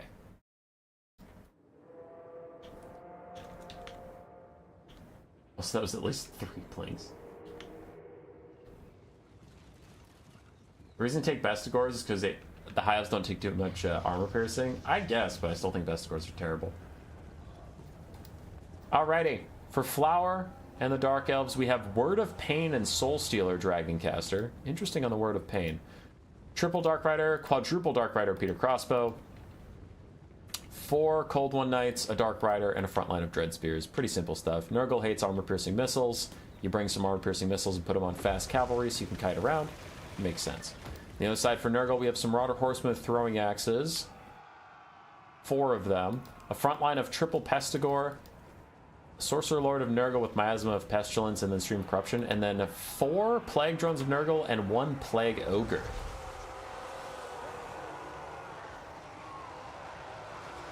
I feel like Razor Grow Chariot's covering. Oh, sorry, 1 second. Nope. Okay. I have 1.1k of those watchers. Sorry, I thought chat said something I needed to respond to. The Plague Drones are getting a good charge onto Cold One Knights. Since they come down from the sky, they get a free charge onto ground units, because of course the ground units can't prepare for a charge from a flying unit. Other skirmish cav getting forced away by the Dark Riders and the Dragon Lord, though, is going to be a problem for Nurgle's PA. And yeah, the Overwatch fire of these repeater crossbows. How did you just take off immediately? What? You were just in melee. How did you do that? I am confused, but the Plague Drones somehow got back into the sky. Plague Ogres dive into the enemy backline. They get a little fight with Cold One Knights. Yes, that is who they were looking for. The only thing, though, is that Nurgle only brought 3 infantry, so it is very limited, the area they can rely on. Good Soul Stealer down from the Dragoncaster. She didn't need the healing at all. Just wanted to hit multiple important things like the Plague Ogres and the Chaos Sorcerer Lord of Nurgle all at the same time. Plague Drone's taking a lot of damage. So are the Cold One Knights, though. This is actually going quite well for Nurgle. We're having 4 Plague Drones and Plague Ogres. That's way better than I would have expected. Other Cold One Knights are busy chasing down Throwing Axe Cav. The armor-piercing Throwing Axes will do well against them if they can keep moving, but keeping moving is very difficult to do at times. Plague Drones fade away. Plague Ogre's about to rout as well. Chaos Sorcerer Lord is still doing his best to hang in there. Something just got cast. It's a Miasma of Pestilence onto the Cold One Knights. More Plague Drones chasing around these Dark Rider Peter crossbows, but Nurgle hates getting kited, similar to Khorne. And you are kind of seeing why. They don't have the fastest stuff able to chase down these Dark Rider Peter crossbows. Now, if the Marauder Horsemen can get back here, that's huge. They have 360 shooting, so while they chase you and try and get into melee, they can throw throwing axes at you while you run away. Dark Riders don't have 360 shooting, so they have to just fire here. But then they'll have to turn and run. There go the Marauders. Chaos Sorcerer Lord does get to some Dark Rider Peer crossbows. Plague Drone's going to support him against the Cold Knights, and the Plague Drone's still doing pretty good damage over there against those Cold One Knights. Elsewhere, the Dark Elves are clutching it out. Just barely living those HP bars, but they are living and they are winning. The Dark Elf Supreme Sorceress being full HP is a lot of balance of power. So maybe it's not as bad for Nurgle as balance of power indicates, but it's looking like it might be. A lot of those Plague Drones are dead and gone. Still have some skirmish cav, getting good damage onto the Dark Rider Pure Crossbows, so that's the first thing going well for Nurgle in this late game. The rest is bad news, though. Half HP on the Lord, half HP on a Plague Drone, another Plague Drone almost dead, a couple Pestigors left, a couple Plague Ogres left, and a big rout on the far side. So all that skirmish cap for Nurgle getting pushed away, and that does allow 2 Dark Rider Pier crossbows with a ton of ammunition back into the fold.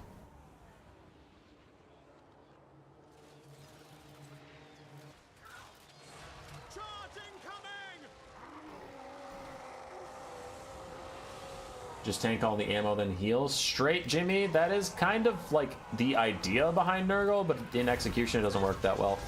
Should be a nice breath attack in from the Dark Elf caster. Did some damage to the Pestigores, and then with a rear charge, she might just terror out everything off. Yeah, this is about to be really bad for Nurgle. Terror out for the Pestigores. Plague Ogres also going to get running. Fecundity heal down there just to try and heal up the Nurglings. Okay. Last chance of Nurgle, the Lord Snipe. They do have a bunch of mass and armor piercing surrounding it, all getting healed up with the Fecundity. Can they snipe this lady out? So far the answer is absolutely not. She's taking very little damage in the surround. In come the Dread Spears, in come the armor piercing missiles to help a little bit further. We have some Pestigores that might rally soon.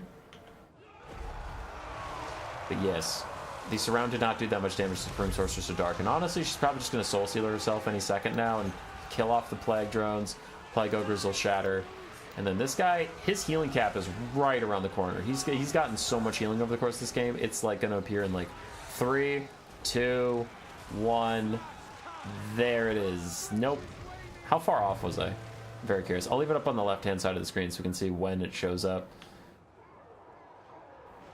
Plague Drone's trying to save the Pestigores. Trying to rout off the... There it is. I wasn't that far off. Marauder Horseman still fighting the Dark Riders. Might get rear charged by other Dark Riders, which is a bit problematic. This is a lot of Dark Elf flags. There's not actually that many Dark Elves left in it, but there are enough. Miasma of Pestilence is down, plus a Stream of Corruption through to get rid of some of these Dread Spears. Very nice damage on that, but like I said, he is nearing his heal cap. This lady should have a bunch of healing left in her if she gets up in the air and uses Soul Stealer again. Staying on the ground and fighting this long has not benefited her, however. She's down to half HP, and the Plague Ogres are actually getting good value out onto her. But there is the Soul Stealer that should end the game. It should take the Plague Ogres low enough that they finally rout, and then with them routing, the army losses will kick in. And I accidentally clicked end game right away, but it did happen. What up, Captain Tealis? For Flower, 1900 value on his Lord. Cold One Knights did fine. Repeater Crossbows did well. For Nurgle's PA, Plague Ogres and his Lord did very well. Pestigores did fine. Throwing Axe Cav did alright. And Plague Drones surprised me. Their value isn't crazy, but they did better than I would have expected. It was relatively close.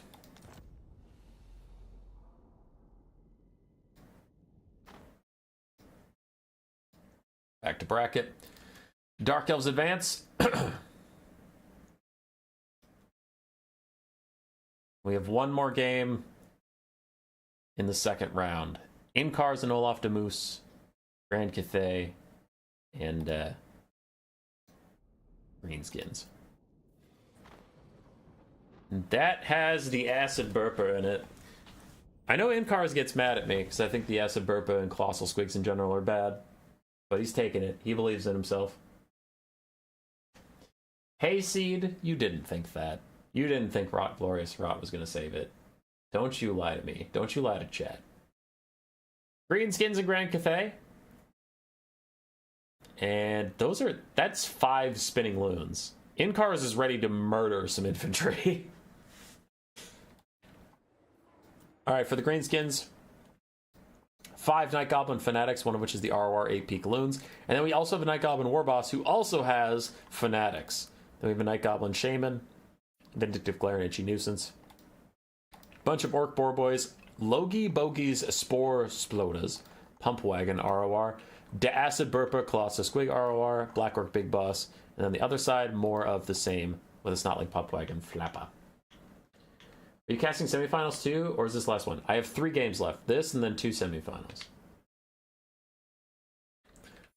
Right. On the other side for Grand Cathay, we have 4 Onyx Crowman, a Celestial Lion, a Celestial General on his Celestial Lion, and then we have an Astromancer with Wind Blast and Curse of the Midnight Wind, Grace of Kian, crossbows defended by 5 Peasant Long Spears. And that's it. I think I mentioned the Jade Lancers, but there are some Jade Lancers, there are some Peasant Horsemen. A very strange Grand Cathay build to counter a very strange Greenskins build. And I'm not saying strange like I don't think it's good. I think I understand what he's going for. I'm just saying it's not standard. It's not usual. You wouldn't say, ah, yes, this is typical Grand Cathay. I see it every game. So Celestial Lion and the Onyx Crowman trying to take good fights on the side where they have their heavy cav charge in, eat the damage of the charge, and then fly your flying units around the back and get a side charge so you get your guaranteed damage out. But in come the Spinning Loons, going straight through the Grace of Key in, and some Peasant Long Spears get a little bit of damage. And this is what I worry about for the Acid Burpa, is just getting shot. He's such an easy target. He's very tall, relatively low armor, relatively low missile resistance. He's getting some decent damage out on the Jade Lancers while paired with the Savage Orc Boys, and some friendly fire damage from the Grace of Key in, honestly. Nice Wind Blast down the Goblins. And there's a lot of fights going on in a lot of places, but the Snotling Pump Wagons and Orc Boys are starting to fall apart on the right flank, especially with the Celestial Lion just constantly providing terror and being a nuisance.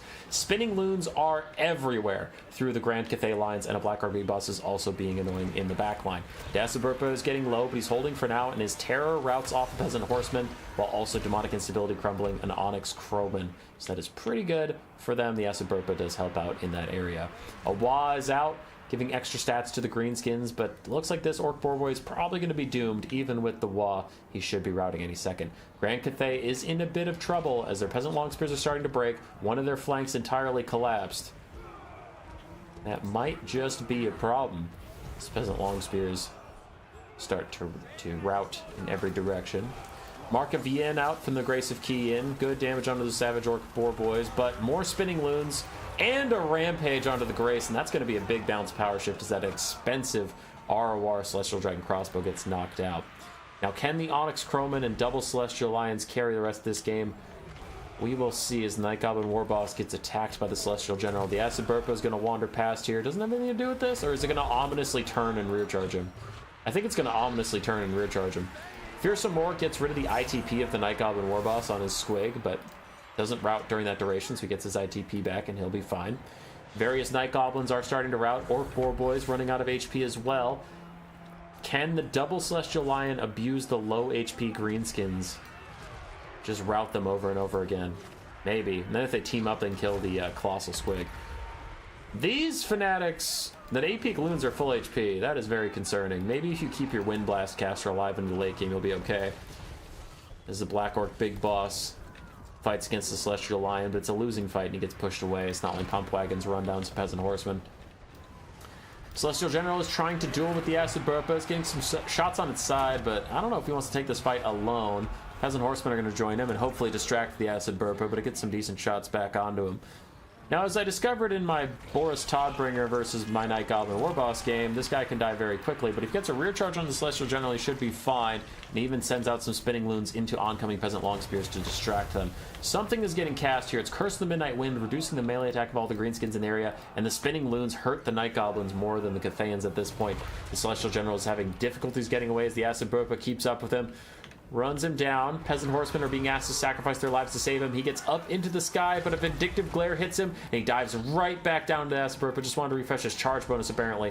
Not giving up just yet. It's the other Celestial Lion needs to come over and help out. And we still have Jade Lancers running out a bunch of stuff. This is the decisive fight. Can the Celestial General hold on and win this duel? It looks like absolutely not. As the Celestial Lion way overshoots its mark. Not the player's fault. Sometimes it just fucking happens. And then what are you doing, you fucking traitor? It way overshoots the mark, misses the Acid Burpa, flies over it, and then blocks the Celestial General, getting him killed instead of letting him get back up into the air. That Celestial Lion single-handedly loses the entire game by being a fucking dunce at the worst possible time, and the Acid Burpa is gonna carry. That's wild.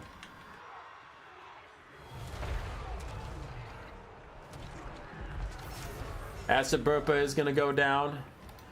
1 HP. Legitimately 1, because it would actually die. That thing actually has 1 HP as it runs to safety, and it survives the battle. Is live best of 3 setup? Well, okay, factions are locked best of 1, but it is going to be best of 3 final biggest chungus.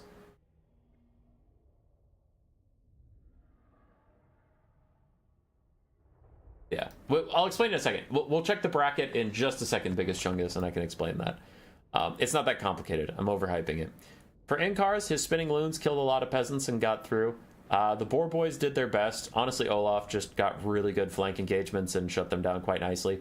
The Acid Burpa was going nuts. The Grace of Kian got some good damage on it, but they couldn't finish it off. I think Olaf needed to 2v1 it a lot sooner, unfortunately. I think the 1v1 was not a... Actually, it was a 2v1 against him for a while, and his Celestial Gem took a bunch of damage. He needed the Celestial Lion to help him take out the Acid Burpa, but then when it did join, it just fucked up entirely. His Croman didn't get much damage out, unfortunately. Only one of them got even close to paying for itself, so that was a bit of a whoopsie. But the Grace of Kian got a lot of value. And I know Wind Blast got some buffs. I'm not sold on Wind Blast. I still think Wind Blast is kind of bad. So I think the build is cool. I kind of see what he's going with. I honestly would cut the Astromancer and get a Plague of Rust. Get Plague of Rust to pair with your Onyx Croman better, and then Searing Doom to just punish stuff more than Wind Blast could, and I think you'll be better off. So I think the Alchemist would have been a better choice, unfortunately, for a caster. Celestial General and the Celestial Lion were fine.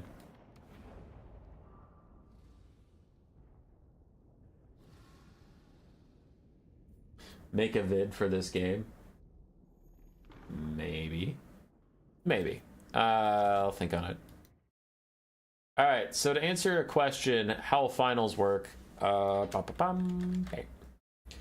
So finals will be best of 3, and we'll do land battle, conquest, land battle, for whoever gets there.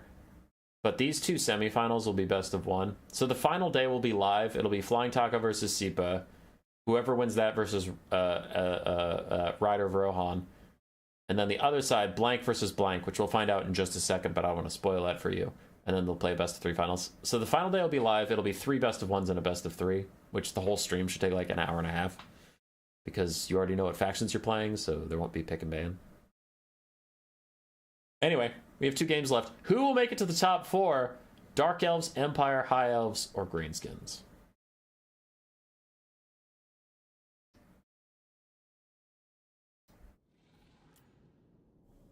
Let's do it. Segos with his Outriders. Now one of them is a grenade launcher. The other 3 are regular Outriders versus Flowers with his obsession with Dark Rider Peter Crossbows. These guys both apparently really love Skirmish Cav.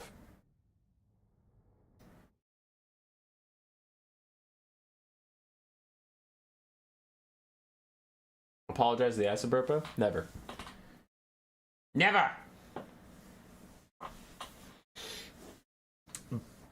Marathi versus Boris.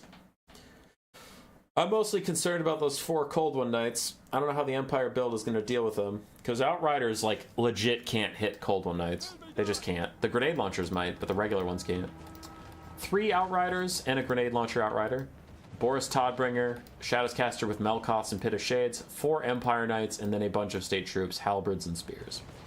On the other side, for the Dark Elves, we have 4 Dark Rider Peter Crossbows, 4 Cold One Knights, some Dark Riders, some Bleak Swords, and then Marathi with Melkoths and Soul Stealer and her bound Wand of Crydon Doombolt. The Outriders traded a bit with the Dark Riders, and then Marathi came in with the Melkoths, so already down 1 Outrider. Dark Elves lost half of the Dark Rider Peter Crossbow. Marathi may be regretting flying directly over these Outriders as they shoot at her on her way out. She is trying to chase these Outriders so they don't rally in the formation. She wants them to rally out here, if anywhere, and the Dark Riders can swoop them up. But Boris and the boys are not about to let this go without a fight. They're having Outriders chase her down. They have Firewall moving, as long as they're moving in a straight line, so they are going to keep shooting at her as they go. Getting a little bit of damage out here. She, of course, has Soul Stealer. She can heal up if she needs to, but might as well. Might as well do the damage. No reason not to. Speaking of dealing damage, though, they are missing an awful lot. Good dodging from Flower, but also, like, she's teeny tiny and you're Outriders, so of course you're going to miss every single shot. And while they're doing that, the Dark Rider Peter Crossbows are feeling free to get up and shoot at whatever they can. Right now they're shooting at some Empire Knights. And Segos has backed himself against the wall. There will be very little maneuverability, and especially as Cold One Spear Riders get to take the fight against your Empire Knights, if you can't maneuver around a lot, you're gonna have a bad time. Your Empire Knights are gonna get murdered and shoved off the battlefield. The Outriders seem to trade okay into the Repeater Crossbows. whenever they actually get a straight-up shot versus those guys.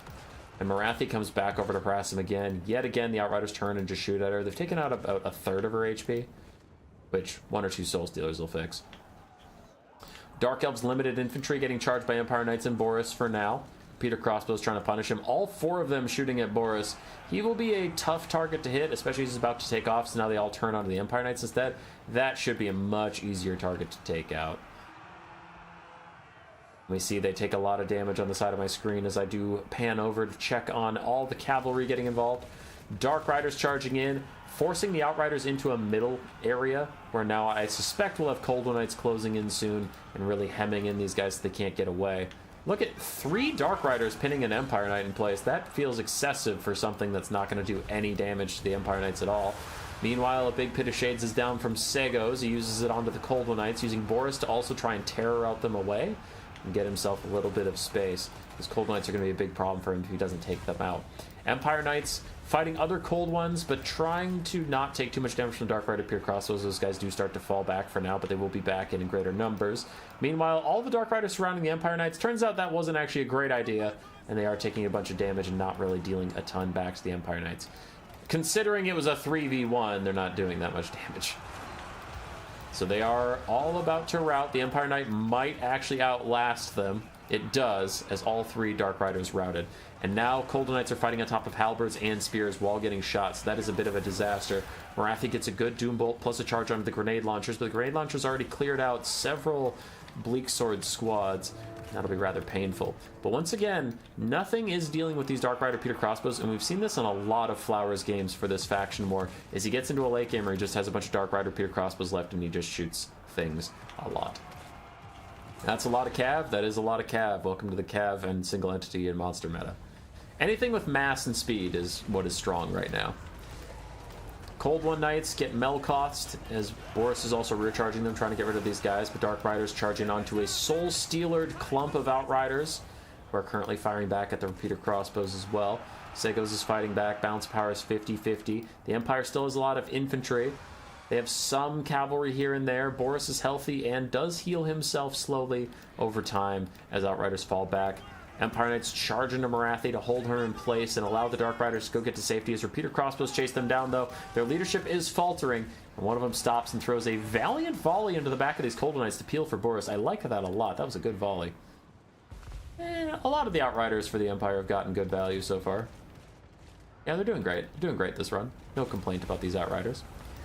Boris is so close to routing the Golden Knights. There they go. They're finally shattering. Empire still has a lot of state troops, but I think that's the last of their cavalry, is this Empire Knight. So what can Boris do? Can he truly kill all these skirmish cav? Boris is taking back to the sky. I hear the thumps of Outriders doing something. Looks like for now they're shooting at Morathi a little bit. Gonna run away from these Cold One Knights. Yeah, they're gonna run these Cold One Knights down in the woods. Do a little bit extra damage there.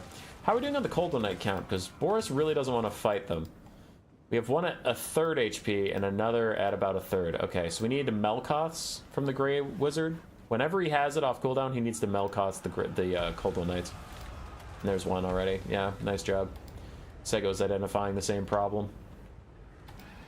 Boris dives in onto the wounded Cold Knights who are currently taking a Melkoths. His various leadership debuffs are going to be quite strong. I don't think he... Yeah, he does have Crush the Weak, so they'll take another leadership debuff here in a second. There it is. Might tear out them soon. But the full health Dark Rider Pure Crossbow coming for a point-blank shot onto Boris while Morathi dives in. This is looking like a devastating 1-2 punch. Halberdiers still fighting their way through Bleak Swords and stuff. But they're just getting kited at this point. Not having the mobility advantage is costing the Empire quite a lot. Boris still heals up. He terror outs off multiple units, getting them to rout, and now he might want to fight Morathi. Flower wants him to fight, though. He wants Boris to stay on the ground in front of these repeater crossbows, and another Melkoth is out onto the Cold Knights, so yeah. Sego's identifying the same stuff we are, that the Cold Knights are the big problems, so do have to take them out. Obviously, the repeater crossbows are also an issue, but Boris can heal himself. He can dodge a bunch, and then he'll eventually catch them and kill them. As Morathi punts a Grey Wizard across the ground. Boris found some spears to sit on, but he is still taking a lot of damage, and he's running out of heal cap. Morathi is cycle charging him, and the bounce power is getting worse and worse for the Empire as the Dark Elves take the lead.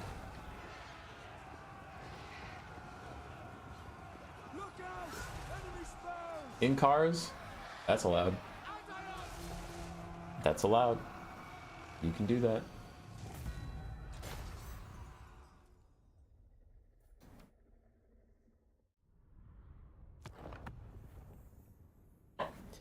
Segos falls, the Empire falls. And those Cold One Night buffs. We discussed earlier when people were asking me if the Empire still gets banned a lot. No. And Cold One Night buffs helped quite a lot. They're very terrifying in this matchup. And the Dark Ride Pure Crossbows, nothing to scoff at either. Flower always seems to take 4 of those. So there was that.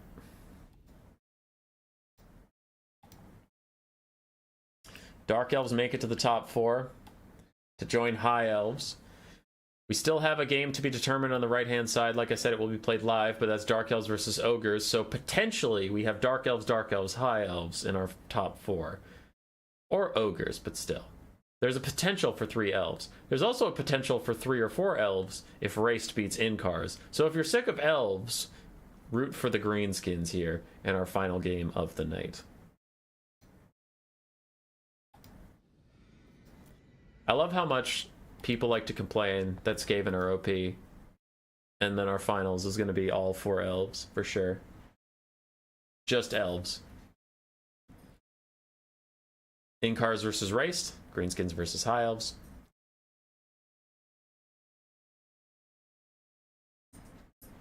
I swear if we get a Dark Elf mirror for finals, I'm unsubscribing. That's not my fault!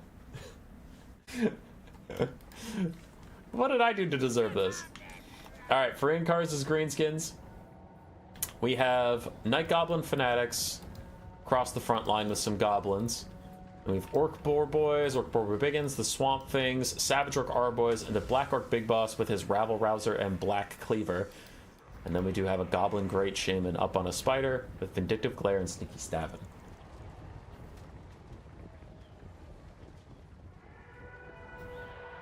On the other side, we have Silvern Guard. Sorry, I got distracted by chat for a second. Silvern Guard and Spearmen. Archers, a couple War Lions of Krace, a Lore Master of Hoth with Melkoths, Teclis with Flock of Doom, and then Illyrian Reavers and Spearmen. We have the Fireborn up in the trees as well, hiding like cowards. War Lions dive onto Goblins, who are also getting shot with Archers, and they're thinking about routing already because they're just little Goblins. Nice big Flock of Doom. A lot of Goblins actually already thinking about routing, and the Orc Boar begins charging after War Lions. Briefly touch Silvern Guard and then decide that's not for them, and they're going to run away as Savage Orcs and Ruglin's Armored Orcs firing over the top into these Archers, plus a little bit of spinning loom action actually takes them out entirely. Teclis takes a Vindictive Glare, which does a lot of damage to him. But still, the Greenskins are behind on the balance of power, and I would tend to agree, as we do get a Fiery Convocation down the side. It will obliterate these Fanatics who are not dodging in time, but what does it hit on this side? It does hit mostly Greenskins, a little bit of High Elf friendly fire, but a beautiful soon. Thanks for telling me, OBS, that you disconnected from YouTube again.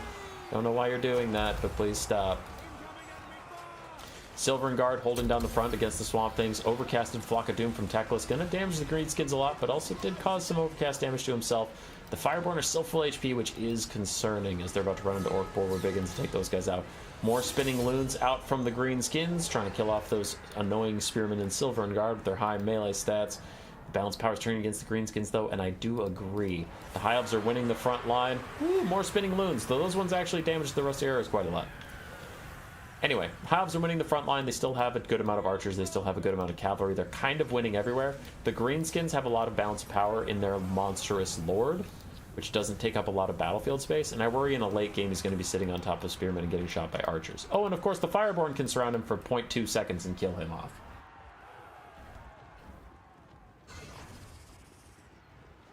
Oops, all Elves. Teclis running away from the Spider Shaman, who is going after him. I think In-Cars is starting to see that he doesn't win this without killing Teclis somehow. But now the Fireborn are going to isolate him. The Fireborn are going to kill him. And nice 8,000 you have 7,000 HP you have there, sir. May it forever keep you... Oh, fuck. 6,000 HP you have there, sir. Well, I'm sure when I check back it'll be fine. So he has 6,000 HP, which is plenty. Black Orc Big Boss fighting against the Lore Master of Hoeth and some War Alliance and some Silver Guard. He's losing that fight. Ruglin's Armored Orcs are getting shot by archers. And oh fuck, you're down to 4,500 HP. Okay, well, Teclis, can you stop? Teclis, what are you doing? Why would you overcast right in front of the Goblin Great Shaman and just get your ass sniped out? Teclis! Teclis! That was wildly overconfident. Thankfully, we left the Night Goblin Great Shaman guy at 4,500 HP. Ah, shit, he's down to 3,000 HP as the Fireborn chew him up and Inkar surrenders.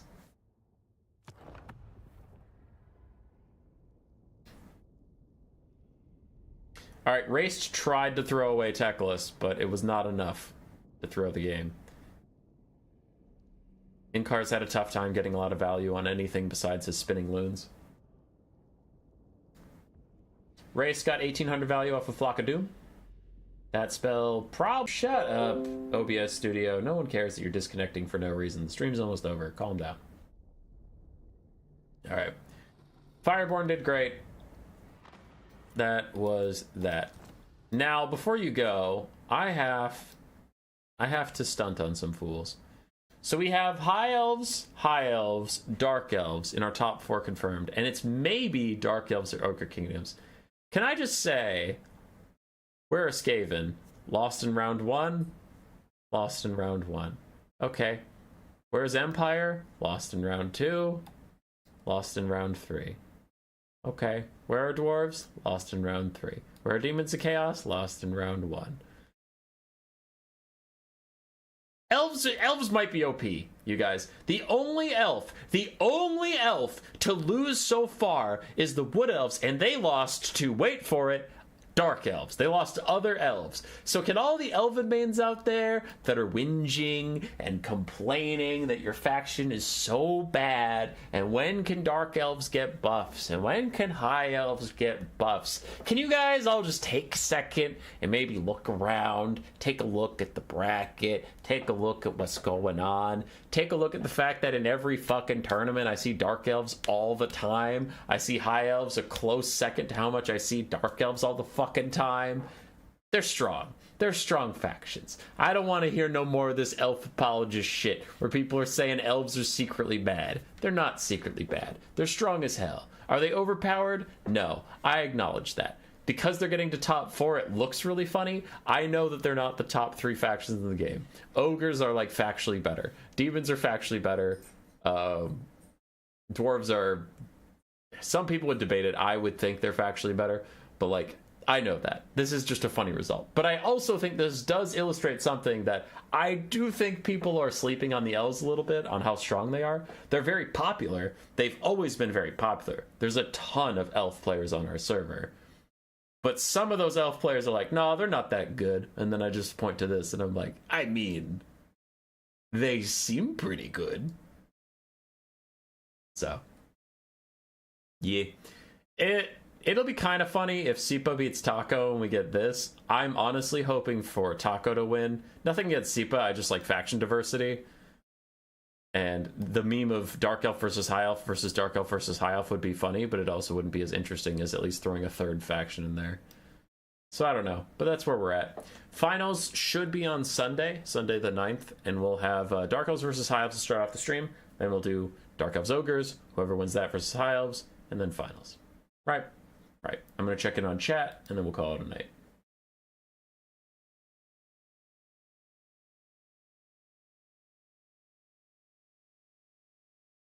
Blasphemy.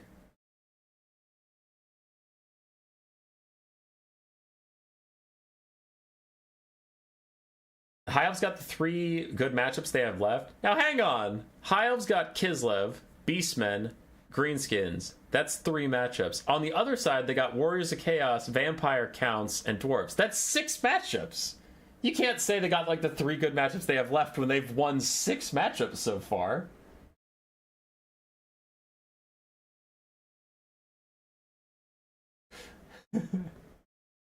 That math don't add up, son. They've won 6 matchups. Have the players switch sides and run the fight again?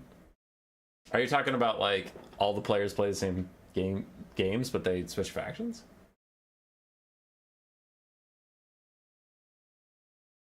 I'm confused. I'm confused and upset. I'm angry now. Blah, blah, blah. Okay. I go to bed. Okay. Goodbye.